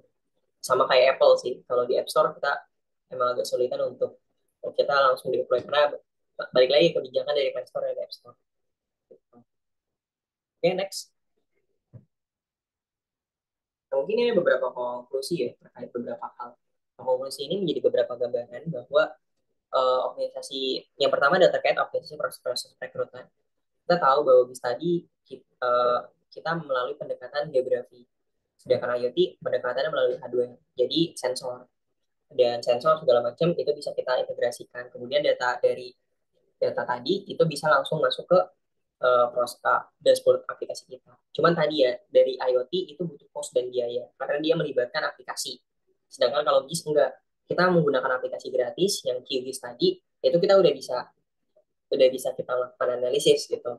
Sama aja kita kayak pakai Excel, tapi bedanya kalau GIS kita emang perlu belajar sederhana terkait gimana sih cara main data layer-nya, gimana sih cara kita mapping masukin datanya itu butuh ilmunya. Cuman saat ini di YouTube itu banyak banget orang yang sharing terkait cara pakai QGIS. Cara pakai QGIS dari basic sampai intermediate itu ada. Bahkan ada beberapa use case juga yang udah dikasih tahu. Jadi teman-teman rekrutmen bisa tuh coba ekspor. Nanti mungkin keywordnya cara menggunakan QGIS atau enggak tutorial QGIS di YouTube ya. Nah, coba nanti teman-teman ekspor aja di YouTube untuk belajar mandirinya. Karena kalau di sini kan sifatnya webinar, aku cuma ngasih insight terkait GIS dan IoT-nya. Aku harap teman-teman coba bisa explore terkait proses perekrutan dengan si GIS tadi dan IoT. Nah, tentunya dengan kita menggunakan peningkatan pengalaman kandidat, kita bakalan jauh lebih interaktif ya. Sementara kalau GIS tadi menyelaraskan tuh acara perekrutan dengan preferensi geografis. Nanti kalau GIS ini udah berkutat dengan geografis. Dan juga paling penting adalah pengambilan keputusan strategis. Kita jadi tahu kita harus ngapain, entah bikin event di mana, ataupun kita tahu kira-kira persebaran dari talent-talentnya ada di mana. Sehingga pengambilan keputusan strategis akan jauh lebih valid. Gitu. Oke, mungkin sekiranya itu aja materi dari aku, dan aku pengen coba nanti kita diskusi setelah ini. Oke, aku balikin ke MC. Terima kasih. Oke, thank you Mas Vicky atas materinya ya teman-teman. Jadi mungkin teman-teman udah ada yang catat dan menyaksikan juga nih terkait materinya. Ternyata mungkin banyak ya member bertanya gitu ya juga, Mbak, apa sih keterkaitannya ya JIS dengan IoT ini dengan kita nih sebagai rekruter. Ternyata teman-teman di materi ini teman-teman bisa tahu gitu ya, awal mulanya bagaimana gitu dan pemanfaatannya seperti apa. Dan di dunia rekruter ini teman-teman bisa membedakan, terutama yang tadi ya Mas, saya ada beberapa poin seperti requirement ya di beberapa posisi untuk teman-teman mencari talent, seperti tadi ada mobile developer, kemudian juga ada IT developer, dan sebenarnya IoT ini tuh sebenarnya bidang khusus ya, khusus di IoT developer. Cuman mungkin teman-teman sering menemukan ya posisi-posisi tertentu yang all in gitu ya dalam satu kesatuan, satu untuk bisa semua seperti itu ya. Tapi teman-teman ketika memang mendapatkan job list seperti itu, requirement-nya seperti itu untuk perusahaannya apa? Teman-teman bisa untuk cross check terlebih dahulu. Untuk industrinya apa nih? Kalau misalnya industrinya tidak terlalu krusial, seperti perusahaan teknologi ya Mas Vicky, atau perusahaan-perusahaan yang memang membutuhkan tingkat kecanggihan yang lebih tinggi, teman-teman bisa disesuaikan dengan general. Tetapi kalau misalnya lebih spesifik ya, biasanya ke vintage, kemana lagi nih, ke perusahaan tech, dan lain-lain, infrastruktur mungkin masuk ya Mas Vicky, seperti itu. Masuk ya Mas Vicky. Nah, teman-teman Iya. bisa lebih petakan lagi nih. Requirement-nya bisa teman-teman breakdown lagi nih. Kira-kira walaupun cuman requirement-nya general, tapi kan biasanya user itu mencari kandidat yang memang berlapis ya, Mas Vicky. Ya, teman-teman bisa ini, misalnya oke, ada kaitannya dengan JIS dan IoT nih. Nah, teman-teman bisa breakdown selain di requirement yang sudah ditampilkan tersebut, gitu ya.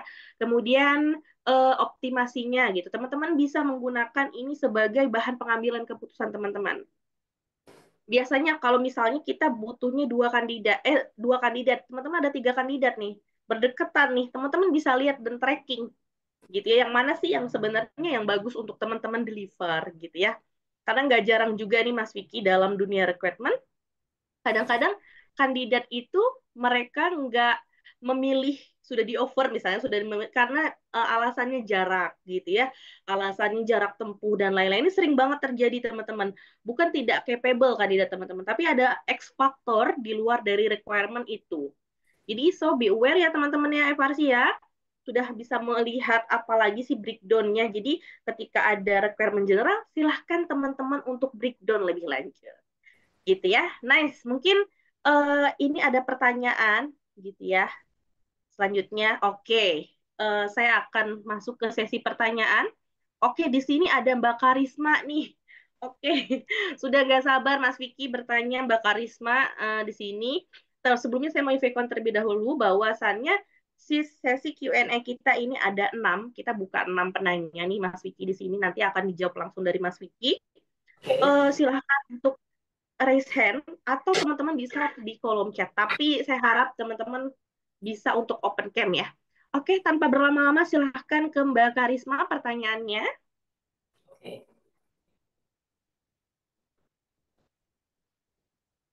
Iya, oke, halo. Kedengeran ya harusnya Mbak Septi. Udah ya, aman. Oke, oke. Mas Vicky, first of all, thank you so much ya for your time gitu. Udah apa namanya sharing ke kita-kita nih, tech recruiternya di FRC MSBU.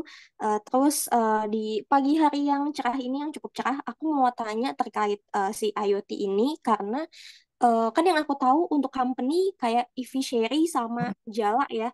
Kalau Mas Vicky tahu mungkin Jala yang di Jogja itu kan dia mirip sebetulnya kayak Sherry cuma kayak lebih ke udang atau apa gitu. Nah itu dia kan seharusnya ya, maksudnya kalau yang aku tahu sebagai awam di IT gitu, karena kan aku HR terus apa namanya aku backgroundnya psikologi gitu kan, walaupun aku udah di tech recruiter hampir 2 tahun juga gitu. Cuma maksudnya kalau dari Sherry sama si Jala ini dia tuh awal apa ya, sorry, pemanfaatannya kan pakai IoT dan pasti butuh biaya yang banyak gitu kan.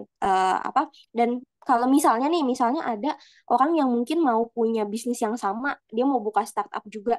Kira-kira kalau dari sudut pandangnya Mas Vicky, point of view-nya Mas Vicky, apa sih yang pertama-tama harus apa ya, dipersiapkan gitu terkait ya selain biaya ya gitu. Kalau misalnya mau punya perusahaan mirip kayak Sherry atau Jala gitu. Thank you.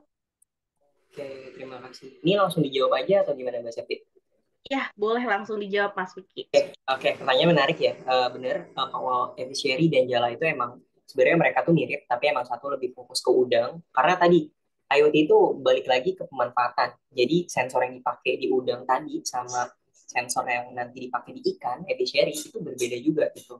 Karena kalau di udang mungkin ya suhu antara di udang sama itu tuh bisa berbeda. Karena nanti logik dan sensor yang akan dipakai juga akan berbeda. Nah, kalau ditanya terkait bagaimana kalau misalkan kita pengen bangun bisnis yang mirip-mirip kayak gitu, hal apa yang perlu dilakukan? Yang pertama mungkin adalah kesiapan timnya dulu ya. Yang paling penting adalah seenggaknya nih seminimal mungkin kalau misalkan punya timnya itu minimal 3 sih dulu. Kalau menurutku ya, pertama 3 dulu dari tim. Yang pertama ada dari desainer, tapi desainer ini bisa aja merangkap. Kalau emang ternyata dari cost-nya nggak cukup. Dirangkap sama siapa? Sama si yang developer. Developer ya. Nah, yang dua tadi ini nanti developer. Nanti developer apa aja? Yang pertama adalah terkait developer. Seenggaknya dia nggak perlu harus jadi hardware developer ya, karena hardware developer itu dia akan berkaitan dengan sirkuit. Nah, banyak kok sekarang bisa dibilang ya hardware-hardware yang emang udah disetting dan udah peruntukan. Tinggal diintegrasikan aja. Tinggal disetting terkait beberapa logiknya atau beberapa kebutuhan. Jadi si hardware ini kayak misalkan ada beberapa hardware, contoh ya, dulu aku lupa nama modulnya atau nama hardware. Cuman waktu itu dulu aku pernah bikin yang namanya untuk sensor tracking. Jadi ini menggabungin antara IoT sama IoT. Dia pengen dia punya mobil nih. Jadi usahanya tuh mobil. Usahanya dia punya rental mobil dan dia pengen tahu nih si mobil ini tuh di mana aja dan dia bisa tracking di Maps di aplikasinya dia sehingga dia tahu si mobil ini arah kemana. Nah itu ada sensor untuk tracking dari si mobilnya. Nah itu udah khusus ya. Jadi si hardware itu udah khusus untuk diperuntukkan untuk tracking tanpa perlu disetting, paling tinggal diintegrasikan kita mau ngirim datanya berapa lama, latensinya berapa lama. Karena berhubungan dengan baterai ataupun aki. Karena si hardware ini akan diintegrasikan dengan akinya. Makanya bisa jadi boros. Kalau misalkan misalkan dia akan mengirim 5 detik sekali, itu boros banget. Kayak ada latensi. Gitu. Atau ada interval ya, sebutnya interval terkait pengiriman datanya. Nah, jadi itu contoh aja ya. Jadi saat ini seharusnya ada beberapa modul yang udah bisa disetting. Jadi kita tinggal peruntukkan. Jadi si IoT developer itu udah tinggal ibarat mah tinggal bikin settingan atau bikin logic dari si hardware-nya, dari yang udah ada. Nah, terus butuh apa lagi? Yaitu butuh seorang yang developer. Nah, developer ini lebih ke full stack ya, karena tadi si IoT developer tadi itu cuma dia bikin terkait logic yang ada di aplikasi atau di hardware-nya. Nah, dia butuh API. Nah, API tadi itu bisa dibuat sama si full stack developer ini. Jadi minimal 3 ya. Nah, cuman tadi ya kalau secara general emang di cost-nya emang dikit ya harus diefisiensi di generalin aja gitu. Kita bisa meminimalisir dengan menggunakan alat-alat yang emang udah diperuntukkan. Nah, berarti tinggal nanti cari vendor yang emang kayak misalkan nih, sejujurnya ada beberapa hal yang emang kalau nggak salah ya, aku punya teman dia itu cuma ngejual hardware-nya aja. Namanya ikan aksin namanya. Nama apa hardware-nya. Jadi si aplikasi ini tuh cuman ini doang dia cuma jual hardware. Cuman dia belum ada dashboard integrasi dan visualnya. Nah, itu kita bisa tuh manfaatin kita beli hardware itu yang emang udah jelas udah ada, tinggal kita integrasikan dan kita rebranding ulang gitu, terkait si platform sistemnya. Jatuhnya jauh lebih jauh lebih secara cost jauh lebih sederhana. Tapi kalau emang mau build dari awal ya tadi saya sekiranya butuh 3 orang tadi secara tim ya. Jadi dari rekrutmen ya kira-kira bisa adjust sih 3 orang ini. Walaupun yang UI designer kita bisa freelance kalau mau cost-nya lebih singkat lagi gitu. Karena kan kita ya si designer kan udah jelas ya waktunya, paling kita kasih tentang waktu untuk development desainnya itu udah ketahuan ya berapa gitu. Nah, kemudian dipersiapinnya lagi mungkin itu dari tim ya, dari tim, terus juga mungkin eh sebenarnya paling penting di timnya sih kalau menurutku ya, karena ya namanya bos startup, kalau misalkan engineer-nya itu nggak ada, contoh ya, nih jujur aja ya, untuk GIS developer, orang front end atau nggak back end yang ngerti GIS itu dikit banget. Temenku itu kerja di DPP TSP di KAI, kemudian dia keluar, sampai sekarang itu jadi freelance karena belum ada orang yang bisa ngisi terkait GIS developer-nya. Sedikit itu orang yang ngerti data spasial. Nah, jadi yang paling penting adalah si timnya tadi udah capable dalam hal dalam hal dia mendevelop terkait aplikasinya, terkait apalagi yang aplikasi yang model kayak ikan asin sama jala sama si efficiency tadi, itu pasti mereka harus pernah pernah si developer tadi harus pernah buat atau enggak seenggaknya pernah tahu lah terkait penilaian itu kayak gimana, atau enggak mereka yang butuhkan gimana gitu sih. Tapi kalau misalkan kita sebagai founder atau kita yang punya perusahaan, yang paling penting kita bisa ngarahin si developer tadi. Kira-kira suhunya berapa, sensor apa aja yang kita pengen diiniin, proses bisnis apa yang pengen dipecah untuk diubah ke jadi IoT, itu bisa di kepalanya sih, di si foundernya. Seperti itu sih. Ya mudah-mudahan ngejawab ya, karena balik lagi kalau menurut aku itu di tim. Jadi yang paling penting disiapin di timnya, paling efisiensi, saranku seperti tadi. Oke, thank you Mas. Makasih. Oke, thank you Mas Vicky, Mbak Karisma. Oke, selanjutnya ada yang raise hand kedua, silakan. Mungkin ada Mbak Sarah Salsabila, silakan Mbak Sarah bisa on cam. Baik, mohon maaf Bu Alin, saya izin off cam dulu soalnya ini keadaan lagi gak memungkinkan. Apa boleh untuk Oh, bertanya? ini dengan Mbak Septi, Mbak. Oh iya, sorry, Mas Septi. Oke, iya, silakan. Oke, Mas Vicky, terima kasih sudah memberikan materi gitu ya, materi yang apa ya, baru lah gitu, pengetahuan baru juga. Tadi kan ada sistem IoT ya, contoh sistem IoT itu seperti fingerprint misalkan, fingerprint yang ada di salah satu perusahaan. Nah, ini tuh saya berdasarkan pengalaman sebelumnya gitu kan, ada fingerprint itu pas kita tarik dan datanya itu ternyata masih bisa diubah gitu loh. Misalkan saya masuk kerja jam 8.15 kan sudah telat gitu, tapi diubah menjadi 7.46 atau 7.50 gitu kan. Nah, itu gimana sih Mas cara mencari? Kan kalau di pekerjaan saya sebelumnya tuh manpower IT sangat terbatas gitu kan.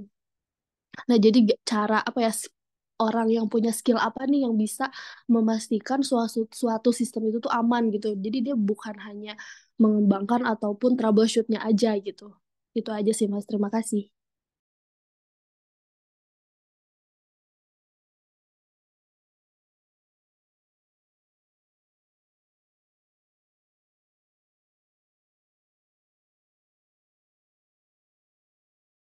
Oke, Mas Vicky mungkin masih ke unmute, boleh?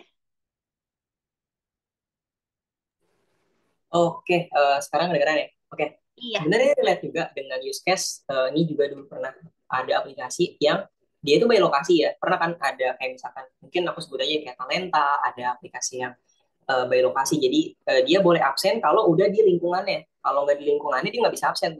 Tapi ada juga kita pakai efek GPS. Padahal kita di rumah, tapi titik kita itu ada di lokasi kantor kita. Itu ada beberapa aplikasi yang kecolongan di situ. Nah, kalau ini kan kecolongan di fingerprint. Nah, itu masalah di mana? Di backend. Jadi di backend-nya. Kenapa? Karena di backend-nya itu dari IoT kan sebenarnya cuma ngirim data ya. Dia tuh nggak bisa yang namanya nge-encrypt segala macam. Nah, jadi nanti kalau misalkan ada misalkan kita mau bikin aplikasi yang modelnya fingerprint kayak tadi, yang perlu diperhatikan ada dari segi backend-nya. Karena data itu kan ada tipe datanya. Dan kayak misalkan sama password, contohnya password aja deh. Password itu kalau secara dasarnya itu kita nggak boleh lihat. Kita nggak, si baik kita yang database ya. Misalkan kita seorang backend engineer, kita nggak bisa lihat apa password dari user itu apa. Karena sebenarnya itu di encrypt. Jadi dari sisi developer juga nggak tahu. Cuman yang tahu adalah si user. Jadi semua permasalahan tadi itu berada di backend sebenarnya. Jadi perlu diperhatikan adalah bagaimana si data tadi itu dibikin fix. Bagaimana cara ngebikin fixnya? Itu bisa dipakai encrypt. Jadi data-data yang misalkan yang penting atau yang sifatnya itu apa? Yang sifatnya itu bisa dibilang nggak boleh diubah itu dibikin encrypt. Tapi kalau misalkan di encrypt karena mungkin ini datanya bahkan bisa dilihat juga, bisa yang namanya bikin logic atau bikin ini balik lagi ini ke teknikal ya. Data lah bikin function atau function di mana data itu nggak bisa diubah kedua kali dan misalkan diubah nanti ada timestamp kapan dia ngubah dan siapa yang ngubah namanya logging. Jadi sebenarnya dari situ udah bisa ke-track tuh nggak apa-apa deh misalkan dia bisa ngubah tapi loggingnya tuh ada sebenarnya. Nah biasanya kalau aplikasi yang udah mature yang udah advance yang udah misalkan bagus itu biasanya ada sistem loggingnya biasanya di bank karena kebetulan aku kerja saat ini tuh company-nya bayangkan kliennya bank dan kita ngelakuin namanya preventive maintenance dan itu ada logging setiap transaksi yang gagal setiap siapapun yang ngelakuin sesuatu itu ada trackingnya jadi ketahuan siapa yang ngerjain user siapa yang ngubah itu ketahuan itu bisa lakukan kayak gitu tapi kalau misalkan emang pengen di preventif nih preventif pengen emang dihalang terlebih dahulu biar emang si user itu nggak bisa ganti Ya udah berarti dari sisi backend-nya dibikin logik, di logik nggak bisa mengubah data dua kali gitu. Jadi field pernah nggak sih kalau misalkan kita udah ngisi fieldnya itu kekunci nggak bisa dipencet, itu bisa diolah dari sisi backend tapi juga bisa diatur dari sisi front end atau dari orang yang ngerjain aplikasi user interface tampilannya.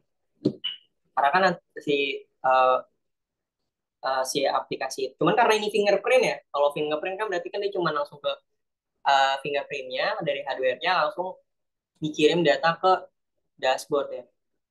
Nah yang berarti itu harus dijaga datanya itu baiknya emang dari sisi backend gitu Mbak. Jadi kalau ditanya harus apa, ya perhatiin dari sisi backend-nya sih Mbak. Dari sisi backend developer yang ngerjain dari core aplikasinya. IoT developer nggak bakal bisa ngatur itu karena dia ngurusin lebih ke gimana data itu nanti akan dikirimkan, hardware apa yang disensor, apa yang mau dikirimkan, itu si IT developer cuma sampai situ. Cuma nanti yang ngolah lagi buat apa datanya itu mau digimanain itu dari sisi backend sih. Walaupun ada sih orang IoT yang emang ngerjain backend juga.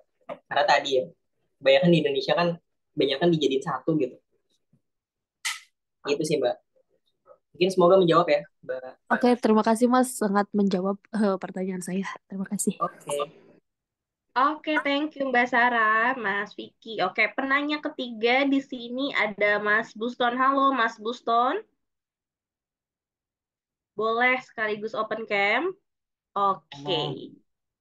Ya, Ya, halo. Ya, boleh pertanyaannya Mas? untuk tema yang di sini itu saya kira ketika saya join itu cara merekrut talent IoT atau JIS kayak gitu. Tapi ternyata bagaimana caranya menggunakan IoT dan JIS ini untuk proses rekrutmen. Benar ya? Nah, Benar Mas. pertanyaan pertanyaan saya itu terkait dengan hardware kayak gitu ya. Yang digunakan untuk proses rekrutmen setahu saya kan biasanya itu kecanggihan proses rekrutmen itu di softwarenya gitu. Tapi device apa sih dari IoT ini yang bisa digunakan untuk proses rekrutmen karyawan baru kayak gitu? Oke, kalau misalkan ditanya hardware atau terkait barangnya ya, terkait IoT emang sejauh ini ya Mas Guston, itu emang cukup dikit ya. Kita ngomongin masalah sensor, keterbatasan sensor. Keterbatasan sensor. Kalau misalkan proses rekrutmen sendiri, beberapa aku use case yang bisa kita pakai adalah, kan ada beberapa job portal atau yang sifatnya tuh proses rekrutmen itu dibikin ada tempat-tempatnya. Jadi misalkan ada kan sekarang ada tempat gym yang emang bisa privacy ya. Kita bisa masuk, kemudian kita bisa pakai gym itu secara privacy, apa secara sendiri. Nah, kita bisa loh misalkan proses rekrutmen secara mandiri, kita tempatin sebuah ruangan persebaran itu di mana aja dan di situ nanti menggunakan beberapa IoT dan itu terhubung ke internet. Nah, jadi IoT di sini tuh nggak cuma sekedar Arduino dan segala macam. Raspberry Pi yang nanti di dalamnya tadi itu merupakan di dalamnya ada operating system. Nah, di dalamnya tadi itu bisa aja kita nanti ada form dan dari form tadi itu akan masuk ke dalam apa? Masuk ke dalam database yang ada di pusatnya gitu.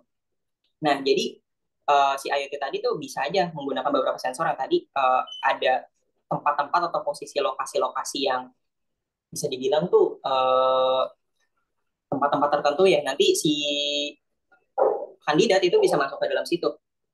Bisa masuk ke dalam situ, mereka mengisi proses rekrutmennya, nanti bisa tahu yang wajahnya seperti apa. Apa kayak orang lagi bikin ATM tapi sendiri, terus nanti dia akan diproses gitu. Seperti itu sih Mas Buston. Emang kalau Eh, use case itu cukup bisa dibilang cukup jarang karena balik lagi IoT ini kebanyakan aku bilang tadi kan aku notice banget kalau kebanyakan banyak dipakai di smart home atau industri yang emang terkait teknologi yang emang ya tadi smart home kayak tadi. Makanya di sini aku tambahin GIS tadi nih. GIS tadi ini sebenarnya lebih kepake banget dan lebih costnya secara cost itu jauh lebih murah ketimbang IoT. Seperti itu sih Mas Bima. iya, saya belum pernah ngelihat alatnya gitu ya untuk walk-in interview Benar, yang ada tabungnya disuruh masuk ke dalam situ kayak gitu. Karena biasanya sih IoT itu ditanam di pabrik-pabrik kayak gitu ya untuk mengurangi benar. daya listrik ataupun apa gitu itu dari tim-tim IoT yang ada di tempat saya itu seperti itu kayak gitu. Tapi untuk yang boleh nanya lagi ya pertanyaan kedua itu Ya, kalau Mas. untuk talent IoT yang programming C sama C++ itu cara apa ya? Mungkin ada tips and trick kah dari sisi rekrutmen kayak gitu untuk mengetes kemampuannya dari sisi programming. Oke, kita kalau untuk programming sendiri sih kita udah sadar ya kalau misalkan ada beberapa layanan kayak misalkan yang paling penting adalah terkait competitive programming ya. Competitive programming itu kan salah satu yang penting juga untuk mengetes sebenarnya tingkat logik dari seseorang itu udah sampai mana. Kita bisa memakai beberapa platform mungkin untuk tes scoring terkaitnya, misalkan HackerRank. Nah, itu mungkin umum juga ya, Mas Guston ya, terkait hal ini. Di mana kita bisa menguji mereka tes ngerjain HackerRank, atau misalkan mereka udah punya sertifikat HackerRank, itu udah memvalidasi sebenarnya secara secara ini HackerRank khusus ya. Soalnya di HackerRank sendiri itu ada yang emang khusus C++ dan C untuk bahasa yang mereka udah tesnya. Itu bisa dari situ. Kemudian kemudian untuk dari sisi apa? Dari sisi untuk mengetesnya lagi dari sisi plus ya tetap aja harus ada interview dan segala macam karena tiap IoT developer pasti punya backgroundnya masing-masing. Ketika mereka emang kayak aku nih, sebenarnya aku kebanyakan lebih ke tracking, ya kan? Aku pernah ngerjain beberapa proyek-proyek tracking, kayak misalkan tracking kendaraan dan segala macam. Itu secara background itu mempengaruhi uh, apa aplikasi apa sih yang bakalan sebenarnya dia bisa buat gitu dengan baik gitu. Paling dari aku ya dari aku sendiri ya sarannya untuk di awal untuk kita memvalidasi apakah dia udah oke atau belum ya dengan tes code tadi. Nah, untuk tes code tadi ya kita dengan menggunakan HackerRank gitu. Itu memudahkan kita karena kan HackerRank bukan kita yang buat nih. Dari rekening bukan dia yang buat.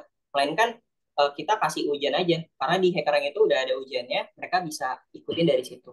Ketika kita, paling kita kan kasih batas skor ya. Kira-kira skor seperti apa sih yang kita pengen ambil untuk kita masukin ke dalam apa talent terpilih gitu. Seperti itu sih Mas Gusman. Setauku kalau yang kayak tools HackerRank, Codility dan lain sebagainya itu kan biasanya untuk perusahaan yang besar gitu, ya, enterprise gitu. Jadi kalau dari sisi talent IoT itu apakah biasanya dari perusahaan besar aja gitu atau ada juga perusahaan kecil juga yang eh, di sana Oke, bermainnya?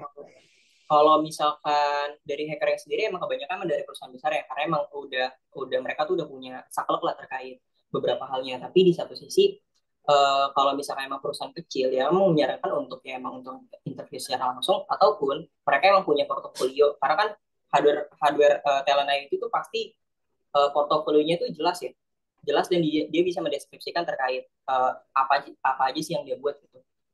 Tapi kalau misalnya ditanya, hacker yang sendiri ya bisa dipakai kok untuk yang perusahaan kecil. Karena kan pada dasarnya itu cuma media atau tools aja sih. Cuman emang kalau sekarang kebanyakan startup besar, Tokopedia segala macam uh, menggunakan hacker rank ataupun ya sejenisnya gitu.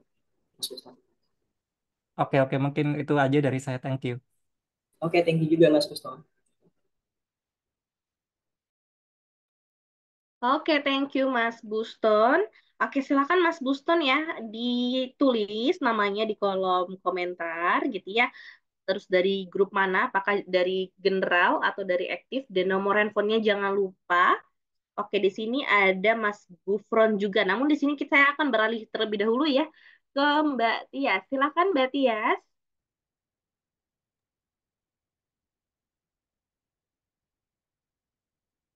Halo, selamat siang Mbak Sofi dan Kak Vicky. Terima kasih atas kesempatannya. Em, ini aku ingin bertanya mengenai ada nggak sih resiko dari pemanfaatan dari penggunaan GIS dan IoT dalam dunia kerja khususnya untuk proses rekrutmen ini. Dan kalaupun ada, kira-kira contoh resikonya apa aja ya? Terima kasih. Mohon maaf ini suaranya aku kayak nggak jelas. Bisa diulang lagi ya? Maaf, saya ulang. Halo, sudah terdengar jelas suara saya? Iya, iya, sudah. Em, ada nggak Kak, resiko dari pemanfaatan eh, dalam penggunaan GIS dan IoT ini dalam dunia kerja khususnya untuk proses rekrutmen. Dan kalaupun ada contoh resikonya apa aja ya Pak?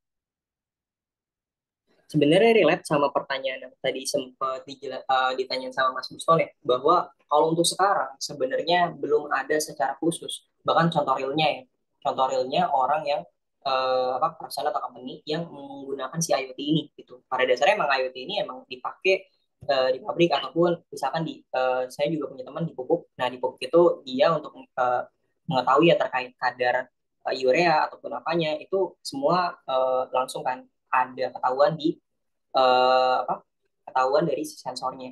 Jadi kalau ditanya ditanya apakah ada, saat ini belum ada. Tetapi tadi use case tadi bisa aja dibuat.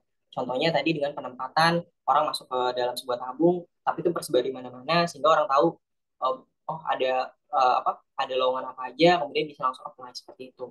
Walaupun secara cost ya kita tahu ya kalau secara cost kayak gitu tuh gede banget dan bisa jadi malah jadi nggak efektif karena itu bisa aja dilakukan dengan hal yang jauh lebih efisiensi gitu. Makanya kalau misalkan ditanya si IoT ini cukup dikit untuk pemanfaatan dari sisi talent recruitment. Cuman kalau untuk yang di study kita bisa pakai lah ya untuk analisisnya. Walaupun emang kita perlu belajar lagi terkait analisis geospasialnya yang mungkin butuh waktu gitu untuk belajar. Cuman pemanfaatan itu jauh lebih gampang gitu. Dan cost-nya juga jauh lebih murah. Paling masalah di learning curve untuk belajarnya aja. Seperti itu sih.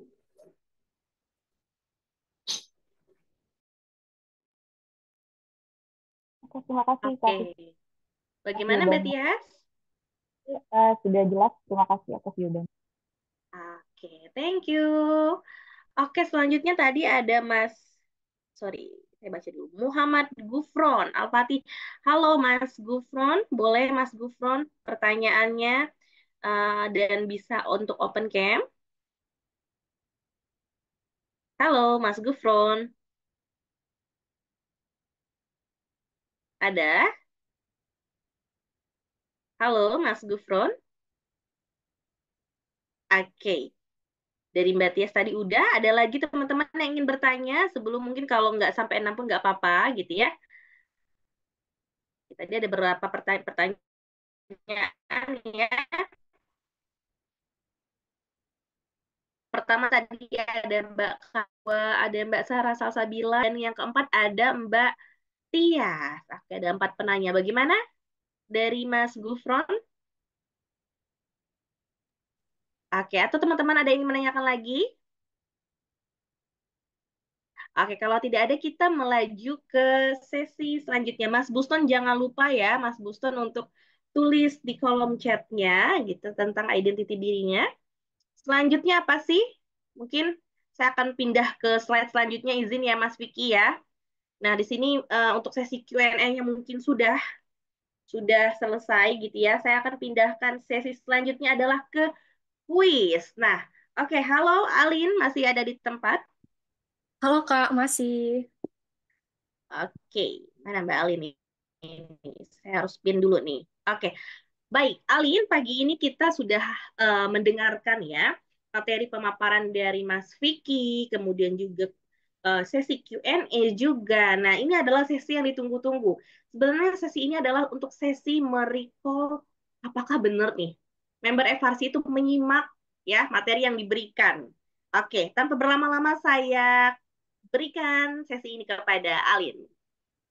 Oke, thank you Kak Septi. Nah, teman-teman, karena tadi sudah Q&A ya, sekarang kita akan masuk ke sesi quiz, sesi yang paling ditunggu-tunggu ya dari setiap member FRC di tiap eventnya. Karena di Q&A ini, di eh, sesi kita akan games setelah ini, itu akan dapat hadiah juga nih. Boleh di next, Kak Septi?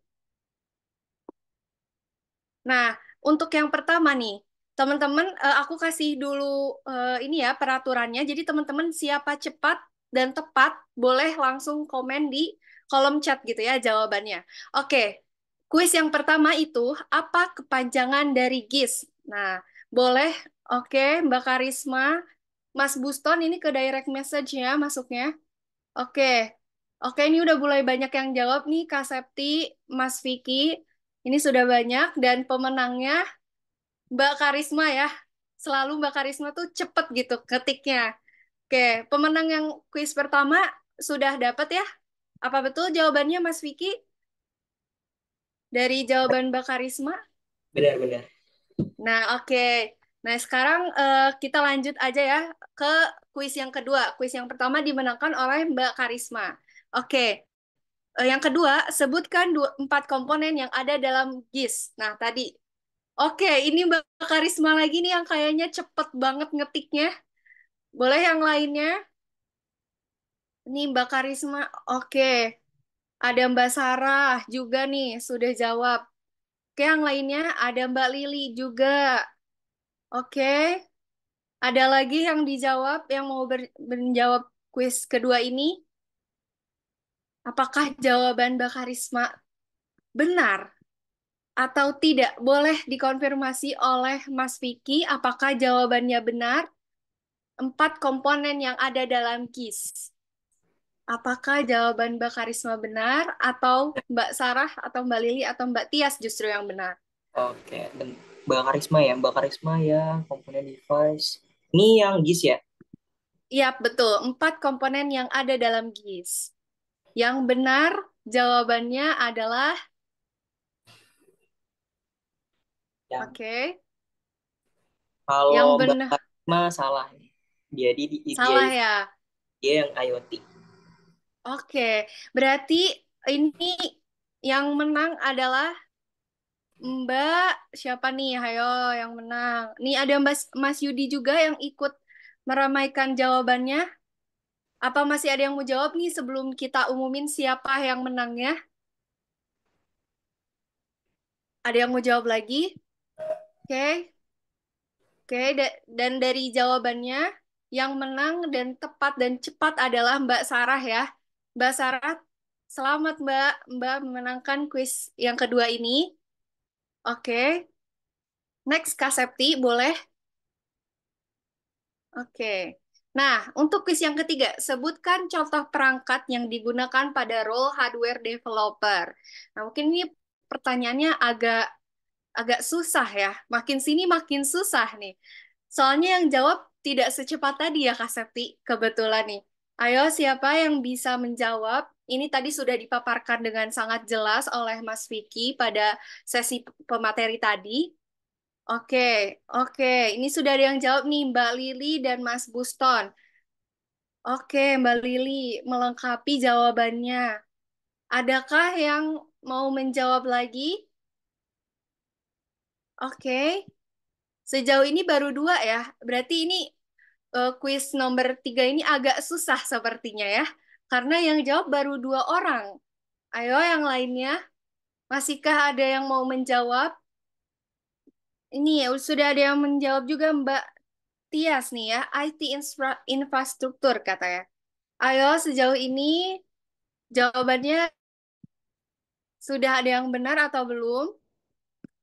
Mas Vicky, sebenarnya ini ada beberapa perangkat ya, cuman kita tentuin nih dari Mas Vicky-nya sendiri apakah jawabannya harus lengkap atau boleh salah satunya saja nih Mas?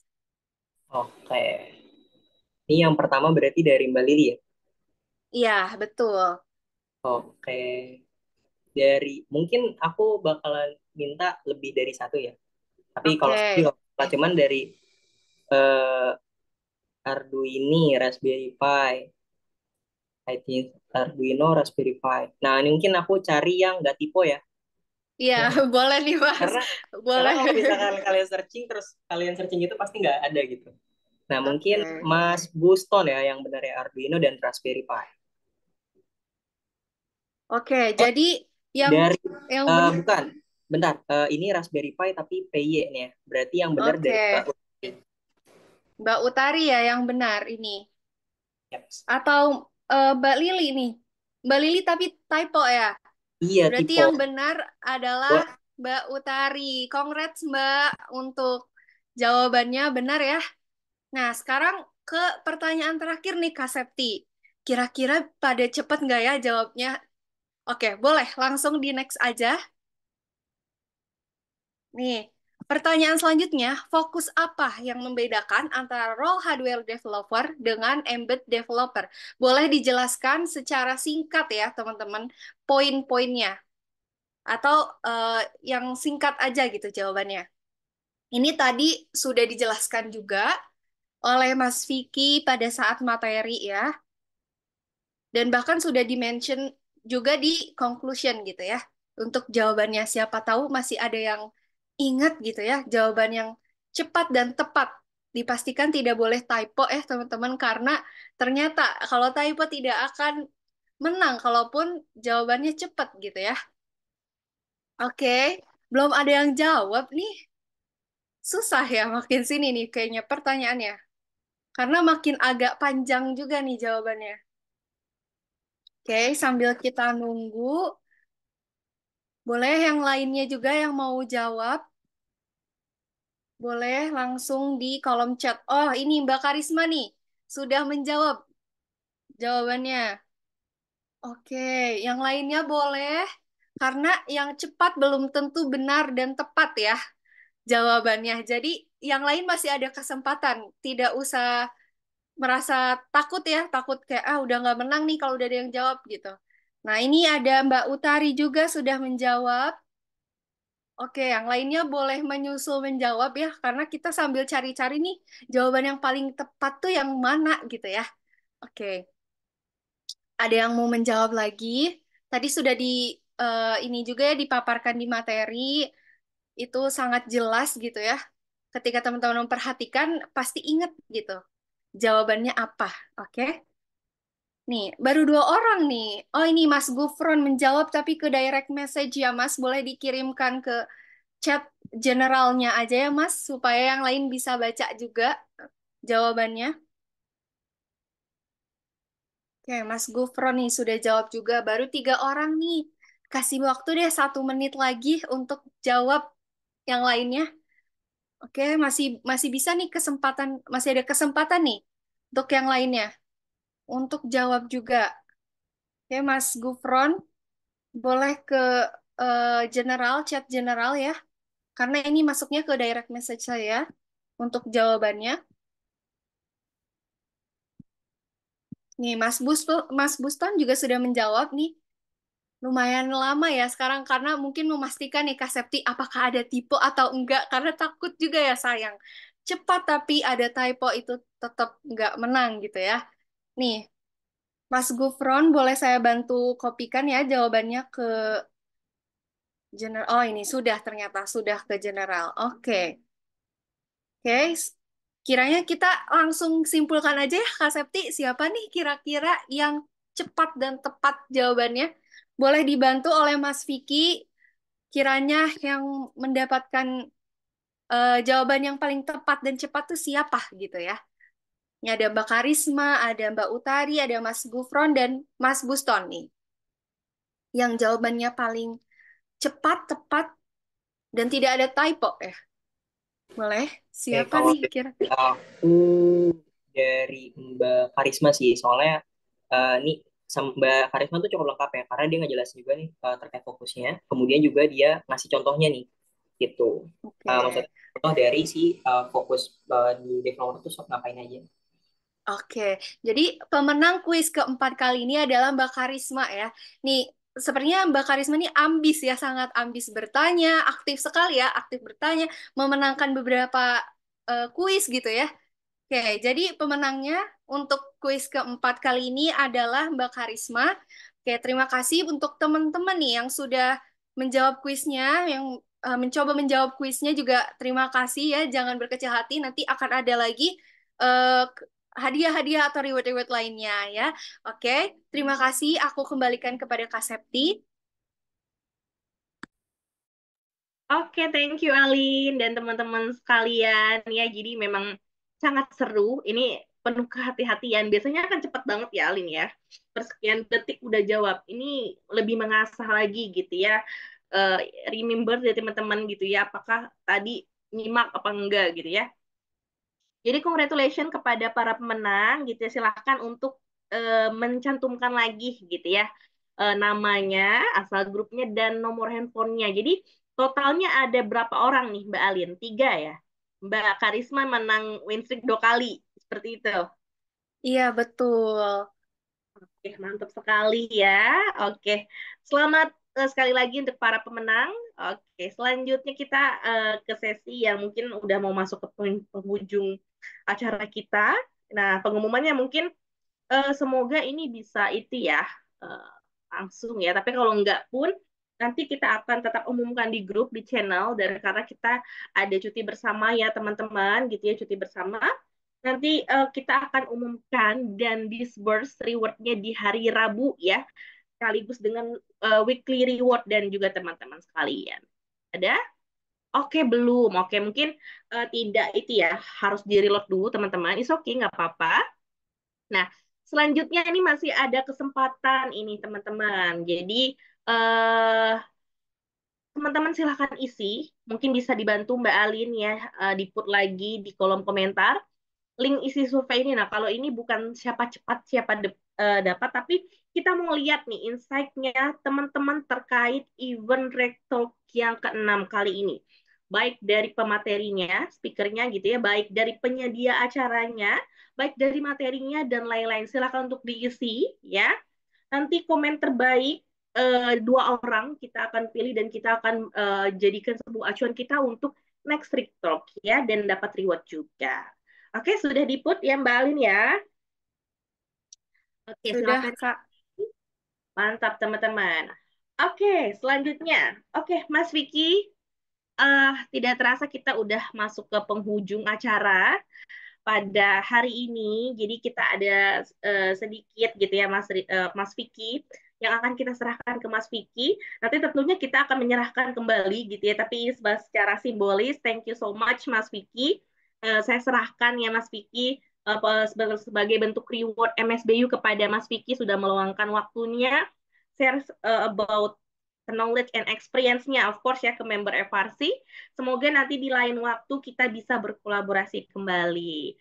Oke, mungkin bisa nanti ya sambil didokumentasikan dari tim kita ada Mbak Nafira. Oke, Boleh siap. Mbak Nafira sudah? Sudah. Oke, mungkin Mas Vicky bisa untuk si di kamera. Oke, bisa ya? Oke. 3, 2, 1. Oke, thank you Mas Vicky. Jadi ini teman-teman langsung ditandatangani dari CEO kami, menyampaikan juga dari pihak manajemen kami, gini atas bentuk apresiasinya menjadi speaker pada acara kita pada hari ini. Oke, sudah masuk ke penghujung pekan. Iya, benar ya teman-teman, dan penghujung event juga. Jadi teman-teman saya mau informasikan di sini. Tadi di awal sebelum kita foto bersama itu ada saya bilang ya bagi yang on cam dari awal sampai akhir gitu ya kita adakan reward. Nah ternyata saya amati ya ada 3 orang yang sangat aktif dan on cam gitu ya acara ini. Yang pertama kita akan memberikan reward tambahan. Ada Mbak Karisma. Halo Mbak Karisma. Thank you Mbak Karisma. Yang kedua ada Mas Gufron. Halo Mas Gufron. Iya, Mas Gufron tadi saya mention ya untuk Q&A. Sayang sekali terlewat ya Mas ya. Iya Mbak, Oke, tadi jaringannya cukup buruk Mbak, maaf Mbak.